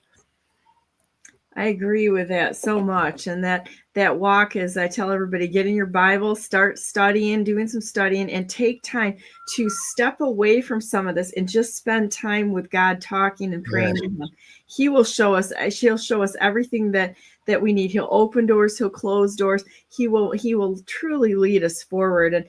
And I'm very, very excited. There's quite a few people that are posting here that are talking about the way that the collapse of the Soviet Union was a fake is because nobody died following the August coup. And here's another one. The globalists are a Zionist agenda, whether communist or capitalist. Communism was made by Zionists and they infiltrated the United States. China was financed by the Rothschild Zionists. China owns the American and Canadian property. We need to cut out buying from BRICS nations, China and Russia, the most. Those are some of the comments in the chat that came up. There's more than that, but people are seeing, still watching on Rumble, and they're thankful for the your comments and such. So I think that's really super positive. So anyhow, thank you so much, and we just want to let everybody out there know that you're not alone. There's a lot of good people that are fighting behind the scenes, fighting to get the truth out, but also fighting to right this very corrupt system. And there's good and bad. There's been infiltration, but there's also good people fighting behind the scenes in these organizations. So you can't demonize all of them. Realize that there's evil intention by most of the people that have gotten on the top. And so when I see people that are put into place or that have gotten into office, I'm like, why? How come they made it there? Why were they allowed to be in there? Are they easily manipulated? Are they subject to blackmail? But why are they there? Because their actions speak louder than their words. And we're going to go back to J.D. Vance. I've got a lot of questions there. And, it's like, and I have been fairly vocal about them.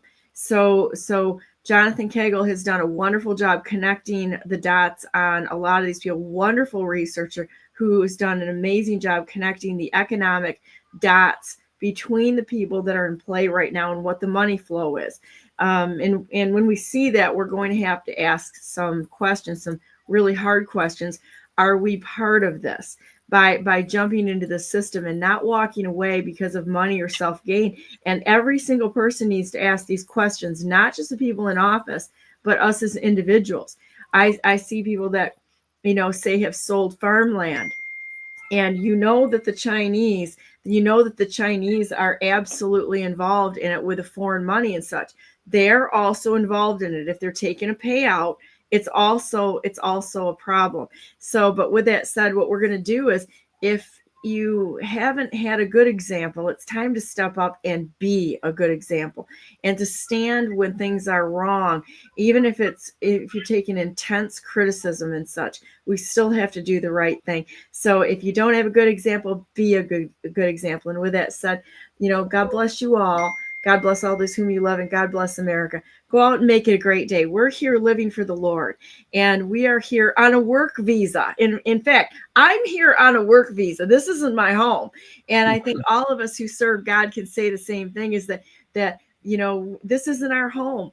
And I'm joyous about that. We're here to serve each other. It's God's sandbox. It's not ours. His world. He gets to make the rules. And, we're here to work His good deeds at His pleasure. So with that said, we'll be back tomorrow again.